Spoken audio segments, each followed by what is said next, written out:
चलिए, good evening everybody. क्या आप सभी को मेरी आवाज और वीडियो क्लियर? चलो, मेरे ख्याल से सभी को मेरी आवाज और वीडियो क्लियर हो गई। तो कल मैंने आपको कुछ चीजें बताई थी, ठीक है। जो भी चीजें मैं बता रहा हूँ आपके एसएससी एग्जामिनेशन में डायरेक्ट क्वेश्चन आएंगे, ठीक है। जो भी चीजें बता रहा हूँ याद रखिएगा, जो कि एग्जाम पॉइंट ऑफ से काफी इंपॉर्टेंट है, ठीक है। कल हम लोगों ने बात की थी कि आपकी जो है जो थ्री फेज इंडक्शन मोटर होती है वो कैसी मोटर होती है? सेल्फ स्टार्टिंग मोटर होती है। क्योंकि मैंने आपको बताया था कि जब भी जो है that is three phase induction motor में आप क्या करेंगे, थ्री फेज बैलेंस एक्साइटेशन से इसको क्या करेंगे, एक्साइट करेंगे। तो आपका जो है स्टेटर में क्या होगा बेटा, रोटेटिंग पोल्स आएंगे, ठीक है। रोटेटिंग पोल्स आएंगे, इस रोटेटिंग पोल्स की वजह से रोटेटिंग फील्ड आएगी, ठीक है। जो कि किस स्पीड से रोटेट करेगी, सिंक्रोनस स्पीड से क्या करेगी, रोटेट करेगी। अब ये रोटेटिंग फील्ड जो होगी वो आपके रोटर के कंडक्टर को क्या करेगी, कट करेगी। जब रोटर के कंडक्टर को ये फील्ड कट करेगी तो रोटर के कंडक्टर में क्या प्रोड्यूस होगा, ईएमएफ प्रोड्यूस होगा। क्योंकि रोटर का सर्किट कैसा है, कंप्लीट है, तो ईएमएफ आने की वजह से उसमें क्या फ्लो करेगा, करंट फ्लो करेगा। रोटर में जब आपका करंट फ्लो करेगा, रोटर कंडक्टर में जब करंट फ्लो करेगा तो एक करंट कैरिंग कंडक्टर हमेशा क्या प्रोड्यूस करेगा, फ्लक्स प्रोड्यूस करेगा। तो आपके रोटर के कंडक्टर में क्या प्रोड्यूस होगा, फ्लक्स प्रोड्यूस होगा। क्योंकि मैंने आपको बताया था, क्योंकि हम लोग स्लिप रिंग इंडक्शन मोटर के बारे में बात करें, तो स्लिप रिंग इंडक्शन मोटर में रोटर के सर्किट में भी थ्री फेज बैलेंस वाइंडिंग होती है।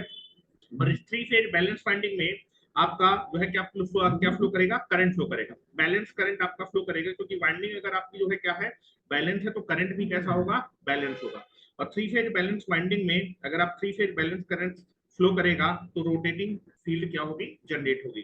तो रोटर में भी जो फ्लक्स आएगा वो भी आपका क्या होगा, सिंक्रोनस स्पीड से क्या करेगा, रोटेट करेगा। रोटर का फ्लक्स, स्टेटर का फ्लक्स दोनों ही सिंक्रोनस स्पीड से क्या करते हैं, रोटेट करते हैं। तो की कंडीशन है टॉर्क प्रोडक्शन के लिए आपको दो फील्ड चाहिए, एक तो स्टेटर की फील्ड है, दूसरी रोटर की फील्ड है। दूसरा, दोनों ही फील्ड में क्या होना चाहिए, डिस्प्लेसमेंट होना चाहिए। तो आप देखेंगे पहले स्टेटर की फील्ड आती है, उसके थोड़ी देर बाद रोटर की फील्ड क्या होती है, जनरेट होती है। तो दोनों में टाइम पे डिफरेंस भी होगा, डिस्प्लेसमेंट भी होगा। और दूसरा दैट इज दोनों की स्पीड क्या होगी, सेम स्पीड होगी, ठीक है। सेम डायरेक्शन में सेम स्पीड से वो क्या करेंगे, रोटेट करेंगे। तो दोनों एक दूसरे के रिस्पेक्ट में कैसे होंगे, स्टेशनरी होंगी। जिसकी वजह से आपके रोटर में क्या डेवलप होगा, टॉर्क डेवलप होगा। और आपका इंडक्शन मोटर का रोटर क्या करेगा, रोटेट करेगा। इंडक्शन मोटर का जो रोटर होता है वो आपके स्टेटर की फील्ड की डायरेक्शन में क्या करता है, रोटेट करता है, सेम डायरेक्शन में। लेकिन कल मैंने आपको बताया था इंडक्शन मोटर का जो रोटर होता है उसकी जो स्पीड होती है वो हमेशा सिंक्रोनस स्पीड से कम स्पीड पे हमेशा क्या करेगा, रोटेट करेगा। तो रोटर की स्पीड हम लोगों ने कितनी मानी थी, एनआर मानी थी, ठीक है। उसके बाद मैंने बात की थी that is nothing but the slip, that is slip के बारे में। स्लिप का जो फार्मूला होता है, तो आप बोलेंगे इंडक्शन मोटर का जो रोटर होता है वो आपके स्टेटर की फील्ड को कैच करने की कोशिश करता है, मतलब उससे थोड़ा सा पीछे चलेगा, ठीक है। उसके स्पीड से थोड़ा सा, सिंक्रोनस स्पीड से थोड़ा सा पीछे चलेगा। तो दैट इज नथिंग बट आप बोल सकते हैं कि इंडक्शन मोटर का जो रोटर है वो आपकी स्टेटर के फील्ड से थोड़ा स्लिप कर रहा है, थोड़ा सा पीछे, मतलब स्लिप कर रहा है, उस स्पीड से थोड़ा सा पीछे। That difference is known as a slip speed, ठीक है। आपके रोटर रोटर सिंक्रोनस स्पीड से कितना डेविएट है या फिर कितना पीछे चल रहा है, उस डिफरेंस को हम लोग बोलते हैं स्लिप स्पीड। और जब इस डेविएशन को हम परसेंटेज में निकालते हैं तो इसी को बोल देते हैं स्लिप। तो स्लिप का फार्मूला जो होता है वो होता है NS minus NR divided by NS. Percentage में निकालेंगे तो 100 से मल्टीप्लाई कर देंगे। उसके बाद एग्जामिनेशन में काफी बार आपको जो है दैट इज आपको स्लिप दे देगी, ठीक है। मैंने आपको बताया था कि जो इंडक्शन मोटर होती है वो हमेशा स्लिप पे रन करती है। थोड़ा सा स्टेटर की फील्ड से रोटर हमेशा क्या होगा, थोड़ा सा पीछे रहेगा, स्लिप पे काम करेगा, ठीक है। तो जो फुल लोड स्पीड होती है, जब आपका जो है इंडक्शन मोटर का जो रोटर है वो फुल स्पीड पे पहुंच जाता है, जब उसमें फुल लोड अप्लाई करेंगे तो रोटर की जो स्पीड होगी वो फुल लोड स्पीड होगी। और जो फुल लोड स्पीड होती है वो आपकी सिंक्रोनस स्पीड के आसपास होती है, ठीक है। तो लो रेटिंग या फिर मीडियम रेटिंग की जो इंडक्शन मोटर होती है उसमें स्लिप की वैल्यू 5% से लेकर 4% के आसपास होती है। अगर आप इसको वैल्यू में निकालेंगे तो 0.05 या फिर 0.04 होगा, ठीक है। स्लिप के समय जो आपका जो है फुल लोड के समय, ठीक है, फुल लोड स्पीड जब आपका जो है, जब आप उसमें फुल लोड अप्लाई करेंगे तो जो रोटर की स्पीड होगी फुल लोड स्पीड होगी। और जो फुल लोड स्पीड होती है वो सिंक्रोनस स्पीड के आसपास होती है, कम होती है लेकिन बहुत कम होती है, ठीक है। That difference is very very small, इसलिए बोलते हैं कि that is nothing but the जो फुल लोड स्लिप होती है वो 5% लेके 4% होती है। दैट इज लो रेटिंग या फिर मीडियम रेटिंग की इंडक्शन मोटर में। वही जो हाई रेटिंग की इंडक्शन मोटर होती है उसमें स्लिप की वैल्यू 2% से लेके 1% के आसपास होती है, मतलब लगभग वो सिंक्रोनस स्पीड के आसपास चलती है। ठीक है, तो अगर आपको स्लिप दी हुई है, सिंक्रोनस स्पीड दी हुई है, तो रोटर की स्पीड आप हमेशा क्या कर सकते हैं, कैलकुलेट कर सकते हैं। ठीक है, उसके बाद मैंने बात किया था कि रोटर के कंडक्टर में जो ईएमएफ इंड्यूस होता है या फिर जो करंट इंड्यूस होता है उसकी जो फ्रीक्वेंसी होती है वो आपकी slip times of the supply frequency, S into F, इसको स्लिप फ्रीक्वेंसी बोलते हैं। रोटर के कंडक्टर में जो ईएमएफ और करंट इंड्यूस होता है, रोटर के कंडक्टर में जो ईएमएफ या फिर जो करंट इंड्यूस होता है, इसकी जो फ्रीक्वेंसी होती है वो स्लिप फ्रीक्वेंसी है। ठीक है, slip frequency, slip times of the supply frequency, इतनी फ्रीक्वेंसी का ईएमएफ इंड्यूस होता है। ठीक है, कल मैंने आपको बताया था जैसे जैसे आपकी इंडक्शन मोटर की स्पीड बढ़ती है स्लिप की वैल्यू कम होती है, और फुल लोड के समय जो स्लिप होती है वो आपकी लगभग जो है जीरो के आसपास होती है। जीरो के आसपास मतलब 5% से लेकर 4% वैल्यू निकालेंगे तो 0.05 से लेकर 0.04, या फिर हाई लोड या फिर हाई रेटिंग की मशीन के 0.2 से लेकर 0.1।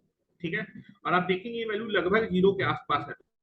तो फुल लोड के समय जो स्लिप है वो लगभग जीरो होती है। तो फुल लोड के समय जो फ्रीक्वेंसी होती है रोटर में, that is a very very small. इसी वजह से रोटर में कभी भी ईडी करंट लॉस या फिर हिस्टैरिसीस लॉस को कंसीडर नहीं करते, तो स्लिप की वैल्यू बहुत कम है और ईडी करंट लॉस और हिस्टैरिसीस लॉस आपके निगलेक्टेड हो जाते हैं। स्टेटर में आपका ईडी करंट लॉस या फिर आपका कोर लॉस कंसीडर किया जाता है। ठीक है, ये इंपॉर्टेंट है कि जो इंडक्शन मोटर में जो आपकी रोटर में ईएमएफ इंड्यूस हो रहा है या फिर आपका जो करंट इंड्यूस हो रहा है उसकी जो फ्रीक्वेंसी स्लिप फ्रीक्वेंसी के बराबर है, एस इंटू एफ होती है। ठीक है, उसके बाद मैंने आपको जो है कुछ फिगर बताए थे। ठीक है, कि आपका जो स्टेटर की बॉडी है वो तो स्टेशनरी है, लेकिन स्टेटर का जो फ्लक्स है वो एनएस स्पीड से क्या करता है, रोटेट करता है। रोटर का फ्लक्स भी एनएस स्पीड से रोटेट करता है, और रोटर किस स्पीड से रोटेट करता है, एनआर स्पीड से रोटेट करता है। अगर ये फिगर आपको क्लियर है, ठीक है, तो आप कोई सी भी स्पीड बता सकते हैं, रिलेटिव स्पीड। ठीक है, जैसे आपसे पूछा जाए कि दैट इज रोटर का फ्लक्स और स्टेटर फ्लक्स के बीच में रिलेटिव स्पीड, तो अगर सेम डायरेक्शन में स्पीड है तो सब्ट्रैक्ट हो जाती है रिलेटिव स्पीड निकालने, अपोजिट डायरेक्शन में अगर स्पीड होगी तो हमेशा ऐड हो जाती है। तो रोटर का फ्लक्स और स्टेटर फ्लक्स में के बीच में रिलेटिव स्पीड, तो रोटर के फ्लक्स की स्पीड है एनएस, स्टेटर के फ्लक्स की स्पीड है एनएस। तो रिलेटिव स्पीड निकालने के लिए दोनों की डायरेक्शन से मतलब सब्ट्रैक्ट कर देंगे तो कितना आ जाएगा, जीरो। रोटर के फ्लक्स और रोटर की बॉडी के बीच में रिलेटिव स्पीड निकाली, तो रोटर का फ्लक्स है एनएस, रोटर की बॉडी या फिर रोटर की स्पीड से रोटेट कर एनआर, तो रिलेटिव स्पीड हो जाएगी एनएस माइनस एनआर। ठीक है, इस तरह से आप इसका आंसर निकाल सकते हैं।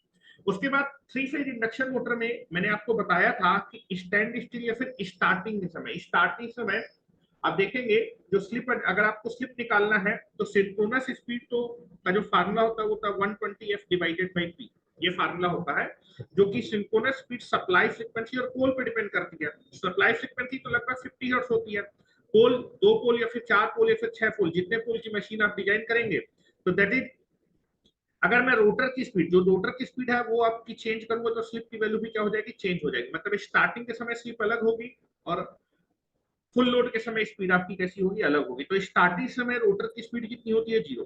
तो स्टार्टिंग के समय स्लिप अगर निकालना है तो स्टार्टिंग समय रोटर की स्पीड जीरो, तो स्टार्टिंग के समय आपकी जो स्लिप है वो कितनी होती है, वन होती है। उसके बाद मैंने बताया था जैसे जैसे आपकी रोटर की स्पीड बढ़ती जाएगी, ठीक है, जैसे जैसे रोटर की स्पीड कम बढ़ती जाएगी वैसे वैसे डिफरेंस न्यूमरेटर कम होता जाएगा, तो स्लिप की वैल्यू कम हो जाएगी। फुल लोड के समय, फुल लोड या फिर अगर जो है मान लो रोटर की स्पीड सिंक्रोनस स्पीड के बराबर, पहले स्पीड कम थी अब आपने स्पीड को बढ़ाया और रोटर की स्पीड अगर सिंक्रोनस स्पीड के बराबर पहुंच जाएगी, ठीक है, तो स्लिप की वैल्यू कितनी हो जाएगी, दैट इज रोटर की स्पीड सिंक्रोनस स्पीड है तो एनएस माइनस एनएस कितना हो जाएगा, जीरो। तो जब आपकी रोटर की स्पीड सिंक्रोनस स्पीड के आसपास पहुंच जाएगी या फिर सिंक्रोनस स्पीड पे पहुंच जाएगी तो स्लिप की वैल्यू जीरो हो जाएगी। लेकिन इंडक्शन मोटर में कभी भी रोटर की जो स्पीड होती है वो सिंक्रोनस स्पीड से हमेशा थोड़ी सी क्या होगी, कम होगी। तो स्लिप की वैल्यू भी जो फुल लोड के बाद स्लिप आपकी जीरो से थोड़ी सी बड़ी होगी। ठीक है, तो कल मैंने रेंज लिखवाई थी, जो स्लिप की रेंज होती है वो जीरो से लेके कहां तक होती है, वन। जीरो पे इक्वल टू का साइन नहीं है, स्लिप की वैल्यू कभी भी जीरो नहीं होती, लेकिन स्लिप आपकी वन होती है। स्टैंड स्टिल के समय मतलब स्टार्टिंग के समय जैसे जैसे रोटर की स्पीड क्या होती जाएगी, जैसे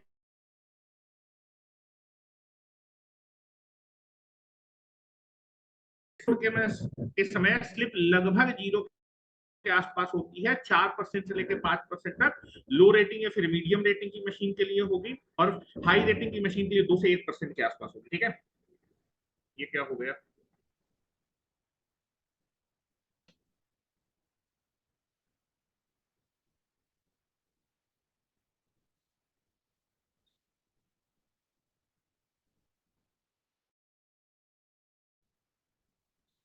ठीक है। उसके बाद हम लोग ने इंड्यूस में, अच्छा उसके बाद मैंने बताया था कि जो इंडक्शन मोटर होती है वो it is nothing but A like a transformer. Induction motor एक ट्रांसफार्मर की तरह होती है, लेकिन आप देखेंगे ट्रांसफार्मर की जो सेकेंडरी होती है वो तो स्टेशनरी होती है, लेकिन इंडक्शन मोटर का जो रोटर होता है जिसको हम सेकेंडरी की तरह ट्रीट करेंगे वो कैसा होगा, रोटेटरी नेचर का होगा। और साथ ही साथ ट्रांसफार्मर में जो सेकेंडरी होती है उसमें जब लोड लगाएंगे तभी वो आपका सर्किट कंप्लीट होता है, लेकिन इंडक्शन मोटर में दैट इज जो सेकेंडरी होती है वो हमेशा कैसी होती है, शॉर्ट सर्किट होती है। तो इंडक्शन मोटर का जब हम सर्किट डायग्राम बनाएंगे तो इंडक्शन मोटर का जो इक्विवेलेंट सर्किट है वो बिल्कुल ट्रांसफार्मर की तरह काम करता है। जो इंडक्शन मोटर का स्टेटर होगा it is behaving like a transformer primary, और इंडक्शन मोटर का जो रोटर है वो आपके ट्रांसफार्मर की सेकेंडरी की तरह काम करता है। लेकिन अंतर कितना होता है, इंडक्शन मोटर का जो सेकेंडरी होता है वो शॉर्ट सर्किट होता है, लेकिन ट्रांसफार्मर का सेकेंडरी शॉर्ट सर्किट नहीं होता है। तो मैंने आपको लिखा था induction motor is nothing but it is a rotating transformer whose secondary. तो यहां से हम लोगों ने स्टेटर के इंड्यूस ईएमएफ का फार्मूला निकाला था, ठीक है। अब यहाँ पर हमने बात की थी कि जो हमारे पास इंडक्शन मोटर होता है उसमें जो हम वाइंडिंग करते हैं, आपको सर ने पढ़ाया था सिंक्रोनस मोटर में कि जब थ्री फेज हम जो है अल्टरनेटर यूज करते हैं, फिर थ्री फेज जो मशीन होती है, अल्टरनेटर हो चाहे मोटर हो उसका कंस्ट्रक्शन तो सेम होगा, मतलब वाइंडिंग वाइंडिंग आपकी सेम तरीके से प्लेस होगी, चाहे जनरेटर हो चाहे मोटर, ठीक है। तो आप देखेंगे कि थ्री फेज सिंक्रोनस मोटर में सर ने बताया था कि दो प्रकार की वाइंडिंग आप यूज कर सकते हैं, या तो कंसंट्रेटेड वाइंडिंग यूज कर सकते हैं या तो आपका डिस्ट्रीब्यूटेड वाइंडिंग यूज कर सकते हैं। कंसंट्रेटेड वाइंडिंग यूज करने से फायदा ये होता है कि इंड्यूस्ड ईएमएफ की वैल्यू ज्यादा होती है वाइंडिंग में, लेकिन हार्मोनिक कंटेंट ज्यादा होता है। वहीं अगर जो है मैं डिस्ट्रीब्यूटेड वाइंडिंग यूज करूंगा तो मेरा इंड्यूस्ड ईएमएफ थोड़ा सा क्या हो जाएगा, कम हो जाएगा, लेकिन हार्मोनिक्स काफी ज्यादा एलिमिनेट हो जाएंगे, जिससे आपकी मोटर का जो रोटेशन है वो काफी ज्यादा स्मूथ हो जाएगा। जब वो चलेगी तो उसमें नॉइस की प्रॉब्लम नहीं होगी, ठीक है। तो आपको सर ने पढ़ाया था कि जनरली जो है जो हम जो है आपका कंसंट्रेटेड और डिस्ट्रीब्यूटेड वाइंडिंग, हमेशा डिस्ट्रीब्यूटेड वाइंडिंग ही क्या करते हैं, प्रेफर करते हैं, ठीक है। उसके बाद सर ने ये भी बताया था कि आप शॉर्ट पिच वाइंडिंग भी यूज कर सकते हैं और फुल पिच वाइंडिंग भी यूज कर सकते हैं। फुल पिच वाइंडिंग यूज करने से आपको सर ने बताया था कि दोनों ही कंडक्टर की इंड्यूस्ड ईएमएफ डायरेक्टली ऐड हो जाएगी, मतलब इंड्यूस्ड ईएमएफ ज्यादा होता है फुल पिच वाइंडिंग में, but harmonic content will be more.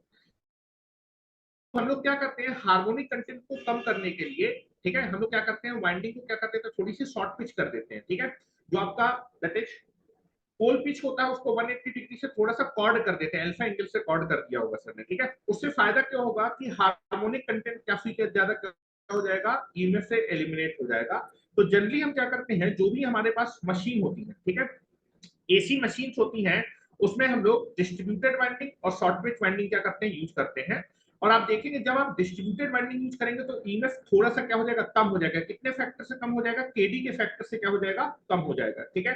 तो जब हम ईएमएफ का फार्मूला लिखते थे तो उसमें केडी का फैक्टर आता था, और शॉर्ट पिचिंग करने से भी इंड्यूस्ड ईएमएफ थोड़ा सा कम हो जाएगा, तो दैट इज केसी, उसको कॉर्डिंग फैक्टर बोलते थे, केसी के फैक्टर से कम हो जाता था। इन दोनों फैक्टर को हम लोग इंड्यूस्ड ईएमएफ की इक्वेशन में क्या कर देते थे, इंट्रोड्यूस कर देते थे, ठीक है।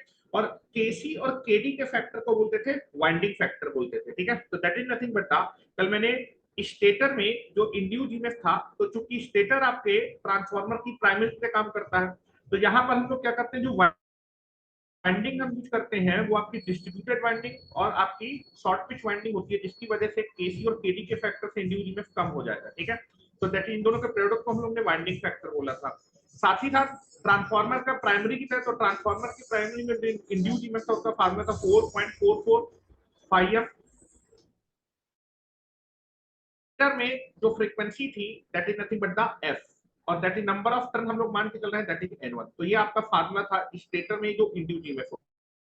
इसी तरह रोटर में जो ईएमएफ इंड्यूस होगा उसका जो फार्मूला होगा रोटर का, दैट इज इंडक्शन मोटर का जो रोटर होता है वो ट्रांसफार्मर के सेकेंडरी की तरह काम करता है, तो फार्मूला हो जाएगा यहाँ पर, चूंकि स्टेटर का अगर इंड्यूस्ड ईएमएफ लिख रहा है तो क्या रोटर में जब जब इंड्यूस्ड ईएमएफ लिखेंगे तो रोटर में जो ईएमएफ की होती है वो एफ आर होती है, एफ आर, ठीक है। मैंने आपको बताया था रोटर के सर्किट में जो ईएमएफ इंड्यूस होगा उसकी फ्रीक्वेंसी एफ आर होगी, सप्लाई फ्रीक्वेंसी पे नहीं होगा, स्लिप फ्रीक्वेंसी पे ईएमएफ इंड्यूस होता है। तो रोटर की frequency number of turn rotor में हम लोग ने N2 माने थे, और दैट इज वाइंडिंग फैक्टर को KW से क्या किया था, रिप्रेजेंट किया था। होती है वो स्लिप फ्रीक्वेंसी पे रोटर, रोटर की frequency slip times of the supply frequency होती है, तो इसको यहाँ पर रख दिया था। तो रोटर का जो इंड्यूस ईएमएफ था, रोटर के सर्किट में जो ईएमएफ इंड्यूस होता है वो किस पे डिपेंड करता है, स्लिप पे। जैसे जैसे स्पीड बदलेगी इंडक्शन मोटर की, जैसे जैसे स्पीड बदलेगी तो स्लिप की वैल्यू क्या हो जाएगी, बदल जाएगी, और स्लिप की वैल्यू अगर बदल जाएगी तो रोटर में जो ईएमएफ इंड्यूस हो रहा है वो भी क्या हो जाएगा, कम हो जाएगा। ठीक है, equivalent circuit of the three phase induction motor. ठीक है, इंडक्शन मोटर का, थ्री फेज इंडक्शन मोटर का हम लोग क्या करें, इक्विवेलेंट सर्किट बना रहे हैं। अब जो है जब मैं इक्विवेलेंट सर्किट बनाऊंगा तो स्टेटर का मैं अलग बनाऊंगा और रोटर का अलग बनाऊंगा।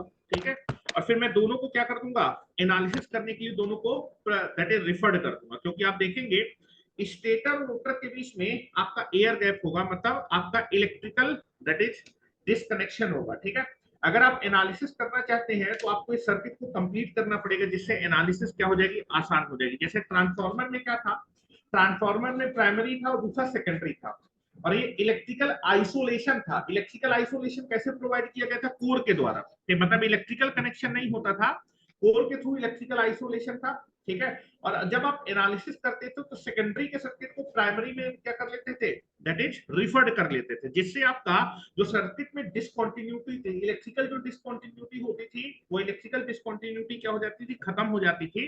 जैसे कि दो अलग अलग सर्किट को आप एक ही सर्किट में क्या कर देते थे, मर्ज कर देते थे।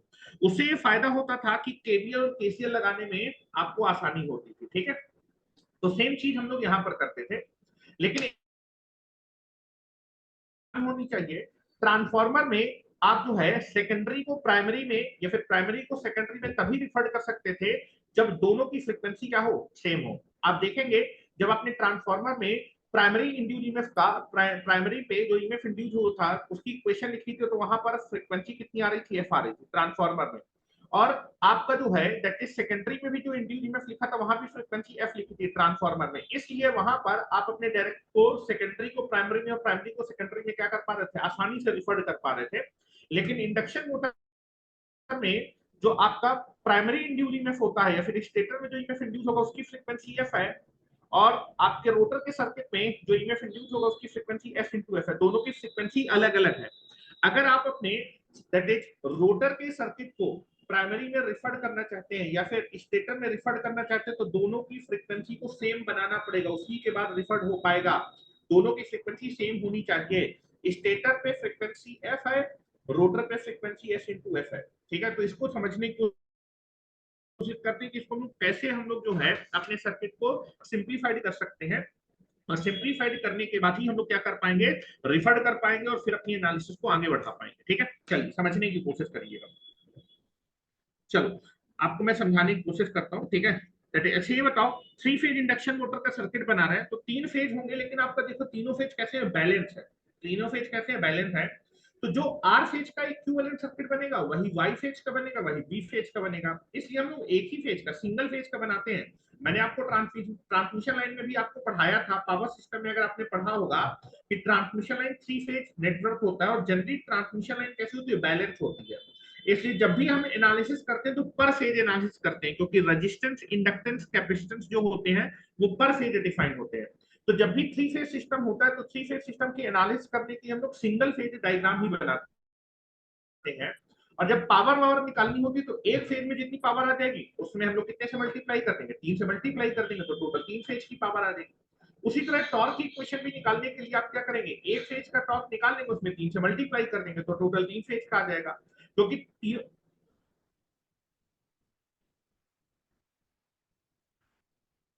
और खिंचा लो, मैं तुमको पहले निकाल दूंगा असली होगा। ठीक है, तुम लोग ऐसे थोड़ा मानोगे।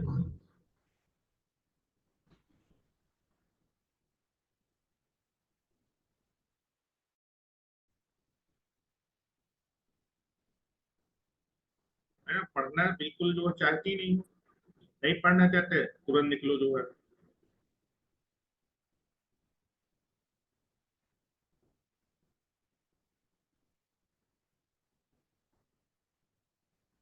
चलिए,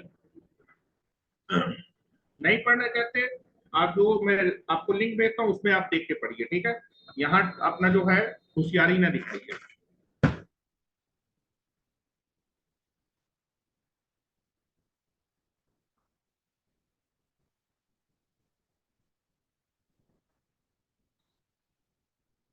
कुछ तो कभी कर नहीं पाना है तुम लोगों को जो है।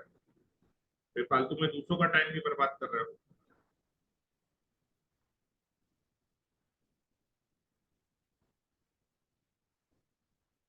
चल,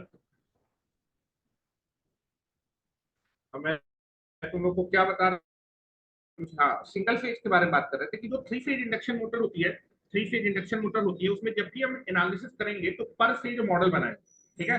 सिंगल फेज का ही मॉडल बनाएंगे, थ्री फेज का मॉडल नहीं बनाएंगे, ठीक है, क्योंकि तीनों फेज बैलेंस होते हैं। जो रिजल्ट ए फेज के लिए आएगा, आर फेज के लिए आएगा, वही रिजल्ट वाई फेज के लिए आएगा, वही आपका बी फेज के लिए आएगा। अगर किसी को दिक्कत है, ठीक है, आपको मैं लिंक भेज देता हूँ, लिंक में आराम से पढ़ सकते हैं, कोई दिक्कत नहीं है, यहाँ पर होशियारी ना दिखाई दूंगा, ठीक है, नहीं पढ़ना बिल्कुल अपना जो तुम्हें दिखाई दे कर सकते हो।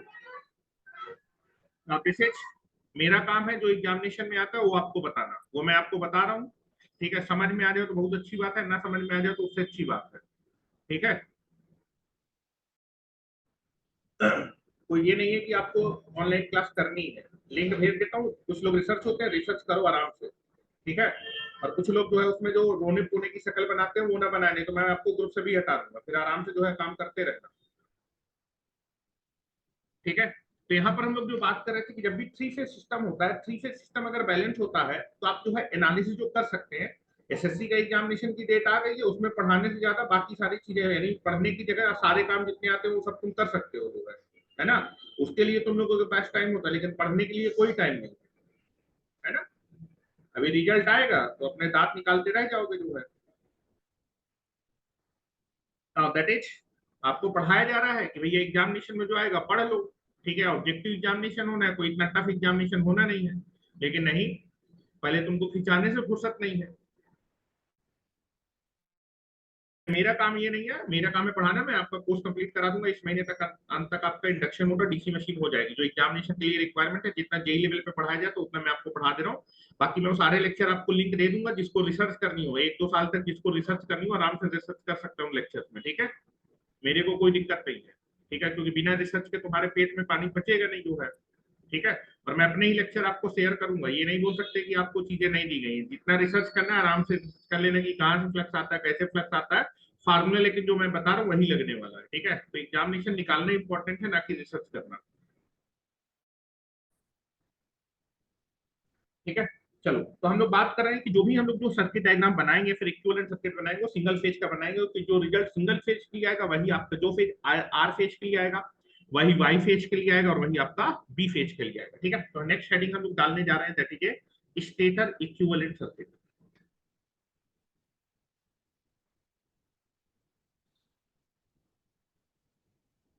Stator equivalent circuit. और आप देखेंगे जो स्टेटर जो होता है इंडक्शन मोटर का, इट इज सेम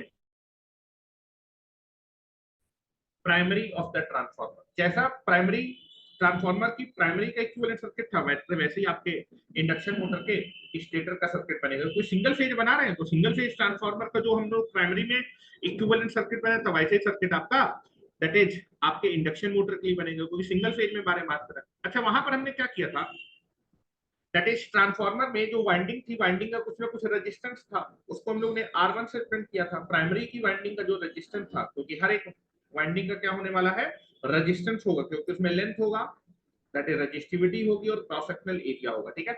तो दैट इज आपके, दैट इज हर एक वाइंडिंग का रेजिस्टेंस होगा, तो प्राइमरी का रेजिस्टेंस था। अब आप देखेंगे प्राइमरी में वहां पर कुछ फ्लक्स भी लीक करता था, प्राइमरी के लीकेज फ्लक्स को दिखाने के लिए आप लोग लीकेज रिएक्टेंट दिखाते थे, जिसको हम लोग दैट इज X1 से रिप्रेजेंट करते थे। क्या मेरी बात क्लियर है?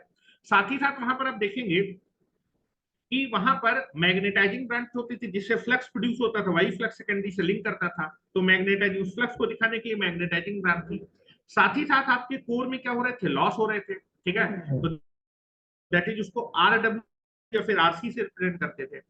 और फिर उसके बाद जो है आप लोग सेकेंडरी के करंट को दिखा देते, तो सेम यहाँ भी बनने वाला है। यहाँ पर जो R1 होगा वो स्टेटर के रेजिस्टेंस को रिप्रेजेंट, स्टेटर की वाइंडिंग के रेजिस्टेंस को रिप्रेजेंट करेगा। स्टेटर में जो लीकेज होगा उसको हम लोग X1 से रिप्रेजेंट करेंगे, ठीक है। उसी तरह यहाँ भी आपका जो फ्लक्स प्रोड्यूस होगा, स्टेटर का जो फ्लक्स होगा वही रोटर के सर्किट से लिंक करेगा, ठीक है। तो that is nothing but the magnetising branch होगी, that is nothing but the magnetising branch होगी। साथ ही साथ स्टेटर में फ्रीक्वेंसी सप्लाई फ्रीक्वेंसी है, तो हिस्टैरिसीस और कोर लॉस होंगे, हिस्टैरिसीस और ईडी करंट लॉस होंगे जिसको हम बोलते हैं कोर लॉस होंगे, तो उनको भी दिखाना पड़ेगा। ठीक है, तो सेम सर्किट जैसा आपने ट्रांसफार्मर में बनाया था वैसा ही आपका स्टेटर, इंडक्शन मोटर का जो स्टेटर है it is same as a transformer primary. ठीक है, तो मैं यहाँ बनाने जा रहा हूँ। ठीक है, now this is nothing but the stator का हम लोग बनाने जा रहे हैं। तो स्टेटर की वाइंडिंग का रेजिस्टेंस होगा जिसको हम लोग R1 से रिप्रेजेंट करेंगे। स्टेटर में कुछ फ्लक्स लीक भी करेगा जिसको हम लोग किससे रिप्रेजेंट करेंगे, JX1 से रिप्रेजेंट करेंगे, that is JX1। Now this is nothing but the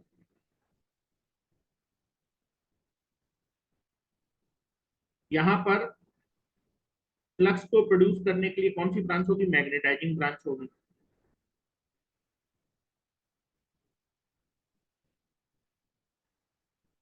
जिस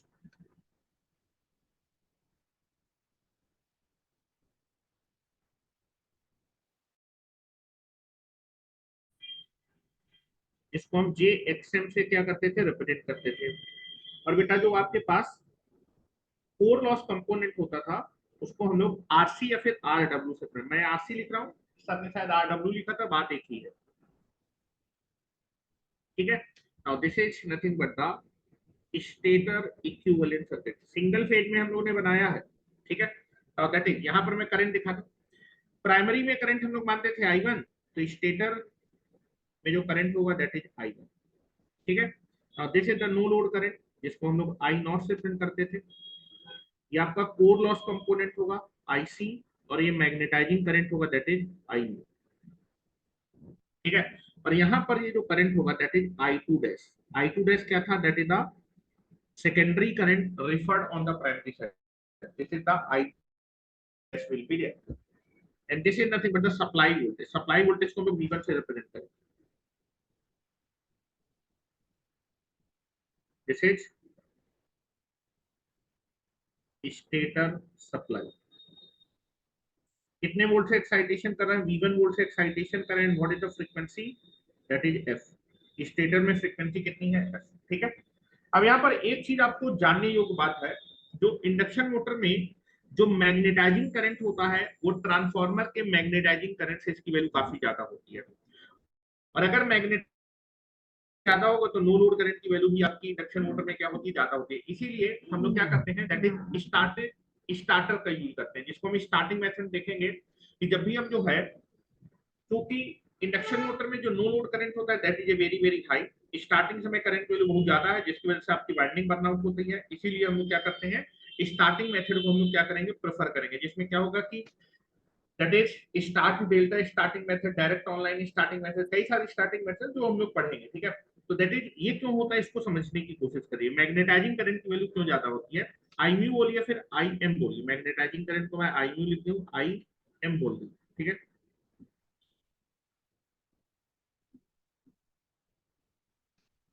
यहाँ पर जो है इसको आई एम लिख दीजिए, क्योंकि मैंने यहाँ एम लिख दी, that is I magnetising current. ये करो।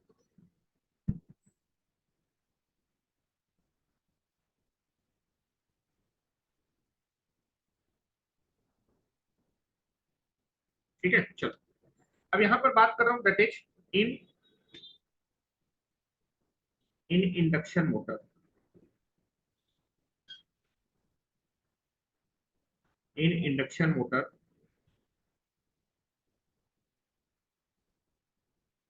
the value of magnetizing current,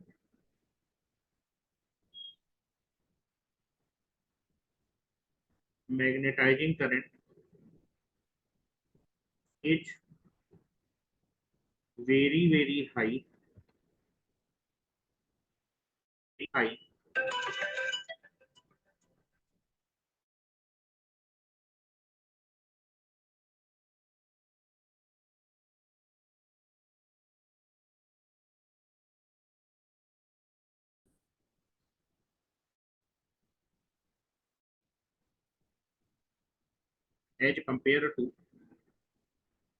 as compared to the transformer, as compared to transformer, that is जो मैग्नेटाइजिंग करंट होता है इसमें इंडक्शन मोटर में, that is a very very high as compare to IM of the transformer. ठीक है, क्यों होता है समझ लीजिए, थोड़ा सा मैं आपको समझा देता हूँ, जितना जरूरत है उतना ही समझाऊंगा। एग्जामिनेशन में डायरेक्ट क्वेश्चन आएगा, बस उतना समझते जाइए।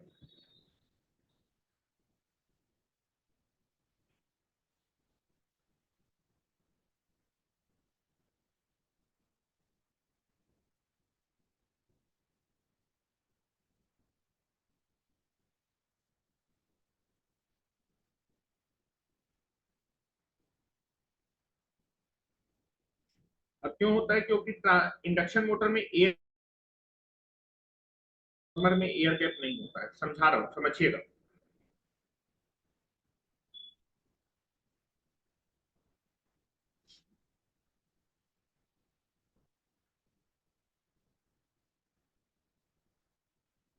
थोड़ी सी यहाँ पर जगह छोड़ रहा हूँ, उसके नीचे समझा रहा हूँ कि मैग्नेटाइजिंग करंट, और मैग्नेटाइजिंग करंट ज्यादा होने से नो लोड पावर फैक्टर की वैल्यू हमेशा क्या होती है, इंडक्शन मोटर में कम होती है, और ट्रांसफार्मर का नो लोड पावर फैक्टर ज्यादा होता है। ठीक है, इंडक्शन मोटर का no load power factor very very poor होता है, वही ट्रांसफार्मर का नो लोड पावर फैक्टर ठीक ठाक होता है। ठीक है, चलो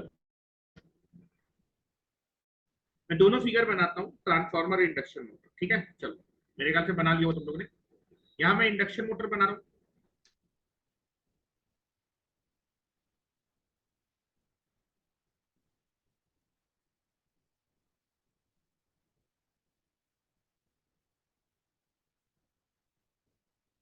ये इंडक्शन मोटर हो गया। Now this is the transformer. Flux को प्रोड्यूस करने के लिए मैग्नेटाइजिंग करंट का रिक्वायरमेंट होता है। फ्लक्स को प्रोड्यूस करने के लिए मैग्नेटाइजिंग करंट का रिक्वायरमेंट, तो यहाँ मैं ट्रांसफार्मर का कोर बना रहा हूँ,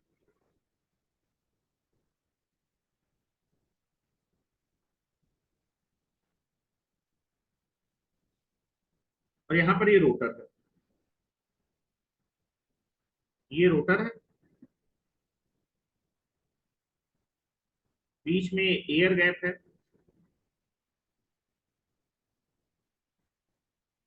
एयर गैप का रिलेक्टेंस ज्यादा होगा। ठीक है, now this is the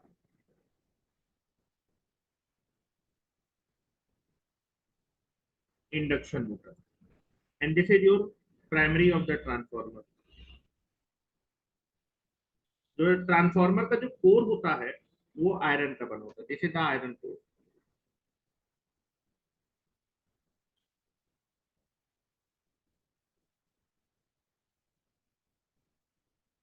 iron core, ठीक है। अब देखेंगे फ्लक्स का फार्मूला होता है, फ्लक्स इज इक्वल टू होता है MMF divided by reluctance.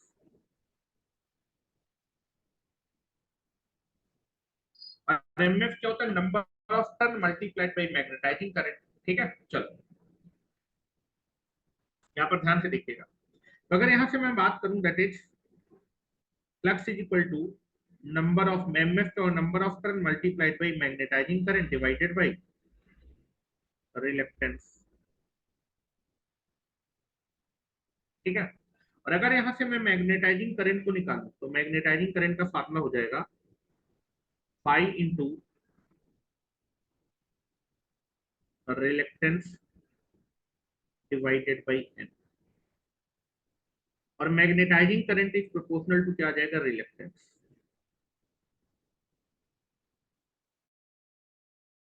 Magnetising current किसके प्रोपोर्शनल होता है, रिलक्टेंस के प्रोपोर्शनल होता है। ठीक है, समझिएगा, magnetizing current is proportional to reluctance. ठीक है, मैं दोनों में फ्लक्स को स्टैब्लिश कर रहा हूं, और जब मैं फ्लक्स को स्टैब्लिश करूंगा तो आप देखेंगे जिसके पाथ का रिलेक्टेंस ज्यादा होगा वहां पर मैग्नेटाइजिंग करंट की वैल्यू ज्यादा होगी, जिसके पाथ का रिलेक्टेंस कम होगा उसमें मैग्नेटाइजिंग करंट की वैल्यू क्या होगी, कम होगी।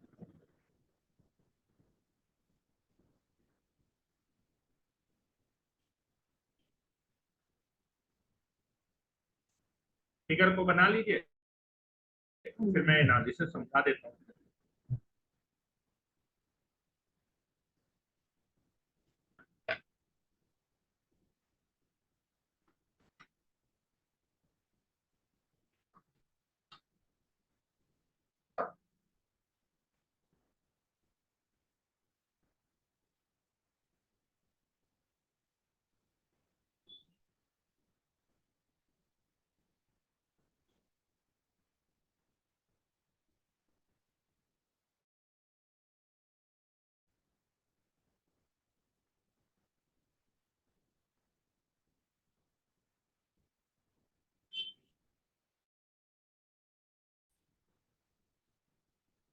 चलो अब जरा देखो, यहां पर मैंने क्या किया कि ट्रांसफार्मर में मैंने क्या किया, सप्लाई को कनेक्ट किया। ध्यान से देखिएगा, ट्रांसफार्मर में मैंने सप्लाई को कनेक्ट किया।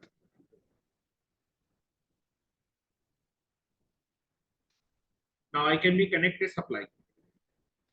ट्रांसफार्मर में मैंने सप्लाई को कनेक्ट किया। जैसी सप्लाई कनेक्ट होगी, सर्किट कंप्लीट है, क्या फ्लो करेगा, करंट फ्लो करेगा। फ्लक्स को स्टैब्लिश करने के लिए कौन सा करंट फ्लो करेगा, आई एम, मैग्नेटाइजिंग करंट। और ये करंट इससे फ्लो करेगा जिसकी वजह से फ्लक्स आएगा। और फ्लक्स अपने पाथ को, राइट हैंड थंब रूल से आप देखेंगे, फ्लक्स अपने पाथ को इस कोर के थ्रू क्या करेगा, कंप्लीट करेगा। तो ट्रांसफार्मर में जो फ्लक्स होता है वो अपने पाथ को किसके थ्रू कंप्लीट करता है, कोर के थ्रू। और कोर का जो रिलेक्टेंस होता है, आयरन कोर का जो रिलेक्टेंस है वो कम होता है। ठीक है, ये आपका फ्लक्स प्रोड्यूस होगा। और फ्लक्स अपने पाथ को इस आयरन कोर के थ्रू आपका क्या करेगा, कंप्लीट करेगा। तो दैट इज, और आयरन कोर का रिलेक्टेंस क्या होता है, कम होता है। तो आप देखेंगे ट्रांसफार्मर में जो आपका फ्लक्स होता है अपने पाथ को आयरन कोर के थ्रू कंप्लीट करेगा, जिसका रिलेक्टेंस क्या होता है, कम होता है। तो ट्रांसफार्मर में फ्लक्स को क्रिएट करने के लिए मैग्नेटाइजिंग करंट का रिक्वायरमेंट क्या होगा, कम। मैग्नेटाइजिंग करंट का रिक्वायरमेंट कम होगा ट्रांसफार्मर में। ट्रांसफार्मर में जो फ्लक्स होता है वो अपने पाथ को आयरन कोर के थ्रू क्या करता है, कंप्लीट करता है। अगर वो आयरन कोर के थ्रू अपने पाथ को कंप्लीट करेगा तो आयरन कोर का रिलेक्टेंस कम होता है, तो उसमें मैग्नेटाइजिंग करंट का रिक्वायरमेंट कम होता है। फ्लक्स को एस्टेब्लिश करने की जो करंट का रिक्वायरमेंट है, कम ही करंट का रिक्वायरमेंट होगा। और अगर मैग्नेटाइजिंग करंट कम होगा तो automatically that is nothing but no load current की वैल्यू भी कम होगी। तो ट्रांसफार्मर में जो नो लोड करंट होता है वो फुल लोड करंट का 3 से 5% होता है, ये सर ने आपको लिखवाया होगा। लेकिन इंडक्शन मोटर में नो लोड करंट 25 से दैट इज 30 से 40% होता है फुल लोड करेगा। 30 से 40%, फुल लोड का 30 से 40% करंट आपका फ्लो करता है। इसका मेन रीजन होता है दैट इज मैग्नेटाइजिंग करंट ज्यादा होता है। मैग्नेटाइजिंग करंट क्यों ज्यादा होता है, क्योंकि एयर गैप होता है। एयर का जो रिलेक्टेंस होता है वो बहुत ज्यादा होता है। अब इंडक्शन मोटर में आते हैं। इंडक्शन मोटर में ध्यान से देखिएगा, इंडक्शन मोटर में क्या होगा, इंडक्शन मोटर में जब मैं सप्लाई को कनेक्ट करूंगा, यहाँ बोर्ड पे देखिए, इंडक्शन मोटर में जब मैं अपनी सप्लाई को कनेक्ट करूंगा तो फ्लक्स आएगा, कौन सा, स्टेटर का फ्लक्स आएगा। ठीक है, now I can be connected with 3 phase supply. Apply 3 phase supply. जैसे इंडक्शन मोटर में आप 3 फेज सप्लाई कनेक्ट करेंगे, ठीक है, फ्लक्स को एस्टेब्लिश करने के लिए मैग्नेटाइजिंग करंट आएगा। और यहाँ पर जो है that is rotating force generate होंगे। ठीक है, दैट इज एन और S, north pole and this is south pole. Rotating pole की वजह से रोटेटिंग फील्ड आएगी। स्टेटर में रोटेटिंग पोल आएंगे जो कि किस स्पीड से रोटेट करेगा, सिंक्रोनस स्पीड। यहाँ पर मैं बना रहा हूँ, दैट इज रोटेटिंग फील्ड आएगी। नॉर्थ पोल से फ्लक्स निकलता है, नॉर्थ पोल से फ्लक्स निकलता है, साउथ में टर्मिनेट करता है। तो ये फ्लक्स ऐसे अपने पाथ, हेलो, फ्लक्स का पाथ देखिएगा, फ्लक्स यहाँ से निकलेगा, फ्लक्स अपना पाथ कैसे, एयर गैप। क्योंकि आपको एयर गैप देना पड़ेगा, क्योंकि आपका रोटर को रोटेट करने के लिए थोड़ा सा मार्जिन देना पड़ेगा, नहीं तो रोटर रोटेट कैसे करेगा। तो एयर गैप तो जरूरी है। तो एयर गैप के थ्रू अपने पाथ को कंप्लीट करेगा। देखो ये एयर गैप के थ्रू यहाँ से फ्लक्स आएगा एयर गैप के थ्रू, और बीच में फिर से उसको आयरन मिल जाएगा, ये आयरन मिल जाएगा। ठीक है, नाउ दैट इज, फिर एयर गैप के थ्रू अपने पाथ को, आधा फ्लक्स ऐसे आएगा और आधा फ्लक्स ऐसे आएगा। ठीक है, इस तरह से। और बेटा कोर के अंदर south to north flux flow करेगा। तो this is nothing but this is the path of the flux. Flux अपने पाथ को ऐसे कंप्लीट करेगा इंडक्शन मोटर में। तो this is the flux. Flux के पाथ में आप देखेंगे क्या मिलेगा, air gap. Induction motor flux होता है वो अपने पाथ को ऐसे कंप्लीट करता है। तो आप देखेंगे यहाँ तो पूरे पूरे पाथ में उसको क्या मिला था, आयरन का कोर मिला, तो रिलेक्टेंस कम था। और यहाँ पर आप देखेंगे फ्लक्स के पाथ में, यहाँ देखो आयरन मिल रहा है, यहाँ एयर गैप, यहाँ एयर गैप। तो दैट इज एयर गैप की वजह से जो रिलेक्टेंस होगा वो पाथ का बहुत होगा। तो इंडक्शन मोटर में जो फ्लक्स होता है उसके पाथ का जो रिलेक्टेंस होता है that is a very very high. Induction motor में reluctance is very very high due to the air gap. Air gap की वजह से रिलेक्टेंस ज्यादा होगा, तो इंडक्शन मोटर में जो मैग्नेटाइजिंग करंट की वैल्यू है वो कैसी है, ज्यादा। ठीक है, इस तरह से बना लीजिए। इंडक्शन मोटर में due to the air gap the path of the flux is very very high. और अगर फ्लक्स का पाथ अगर फ्लक्स के पाथ का रिलेक्टेंस ज्यादा है तो मैग्नेटाइजिंग करंट का रिक्वायरमेंट कैसा होगा, ज्यादा होगा। जैसे the path of the flux, यहाँ पर नॉर्थ पोल से फ्लक्स लाइन निकलती है और साउथ पोल पे टर्मिनेट होती है, ऐसे आएंगे और फिर उसके बाद अंदर साउथ टू नॉर्थ फ्लो करती है।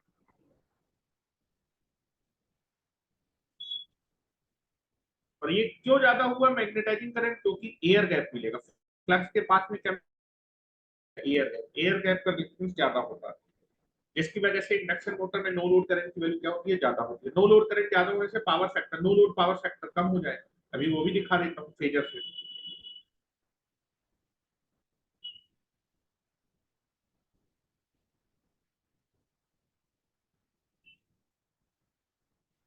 उतना जानना है जो एग्जामिनेशन में आता है, बस रिसर्च नहीं करनी है आपको।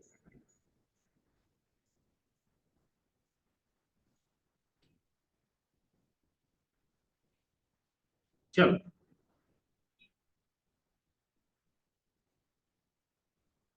मैं लिख देता हूँ यहाँ पर, मेरे ख्याल से बना लिया होगा तुम लोगों ने।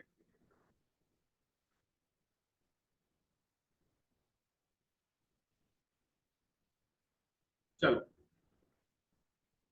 यहाँ पर बात करते हैं, जो मैग्नेटाइजिंग करंट होता है वो आपके इंडक्शन मोटर में ज्यादा होता है। क्यों ज्यादा होता है, ड्यू टू द रीजन क्या है, due to the air gap, due to the air gap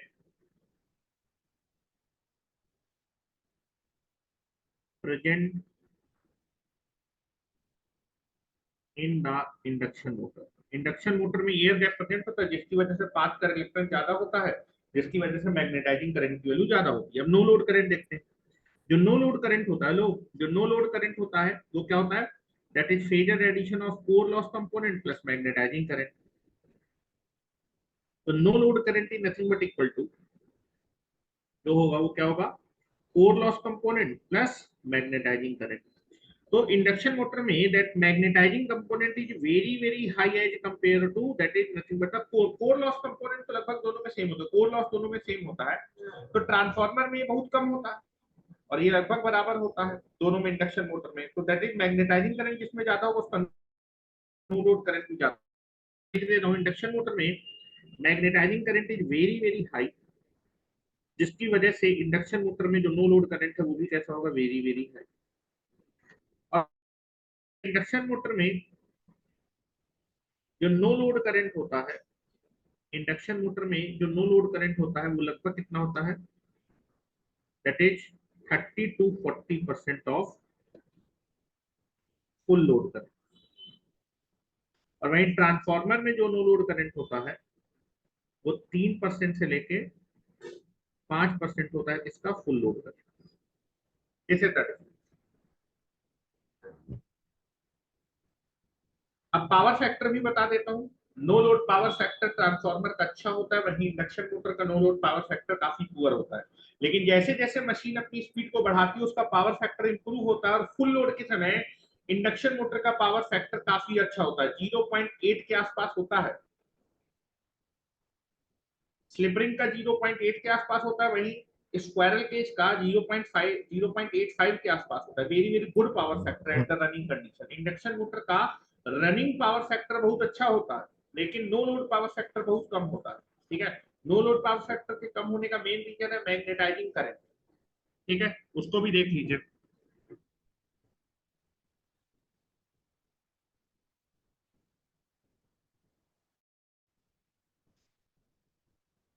चलो अब देखो जरा, मैं बात करता हूँ यहाँ पर, मैं फेजर डायग्राम बना नो लोड के समय, फेजर डायग्राम बनाऊं, ध्यान से देखिएगा।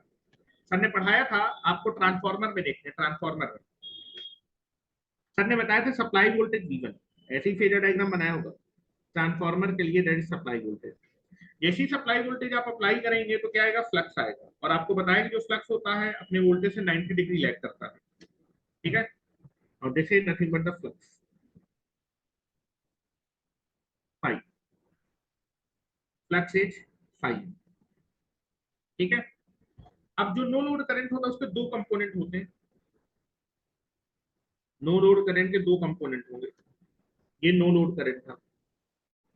ठीक है, एक तो मैग्नेटाइजिंग करंट, मैग्नेटाइजिंग करंट की वैल्यू कम होती है, और एक core loss component.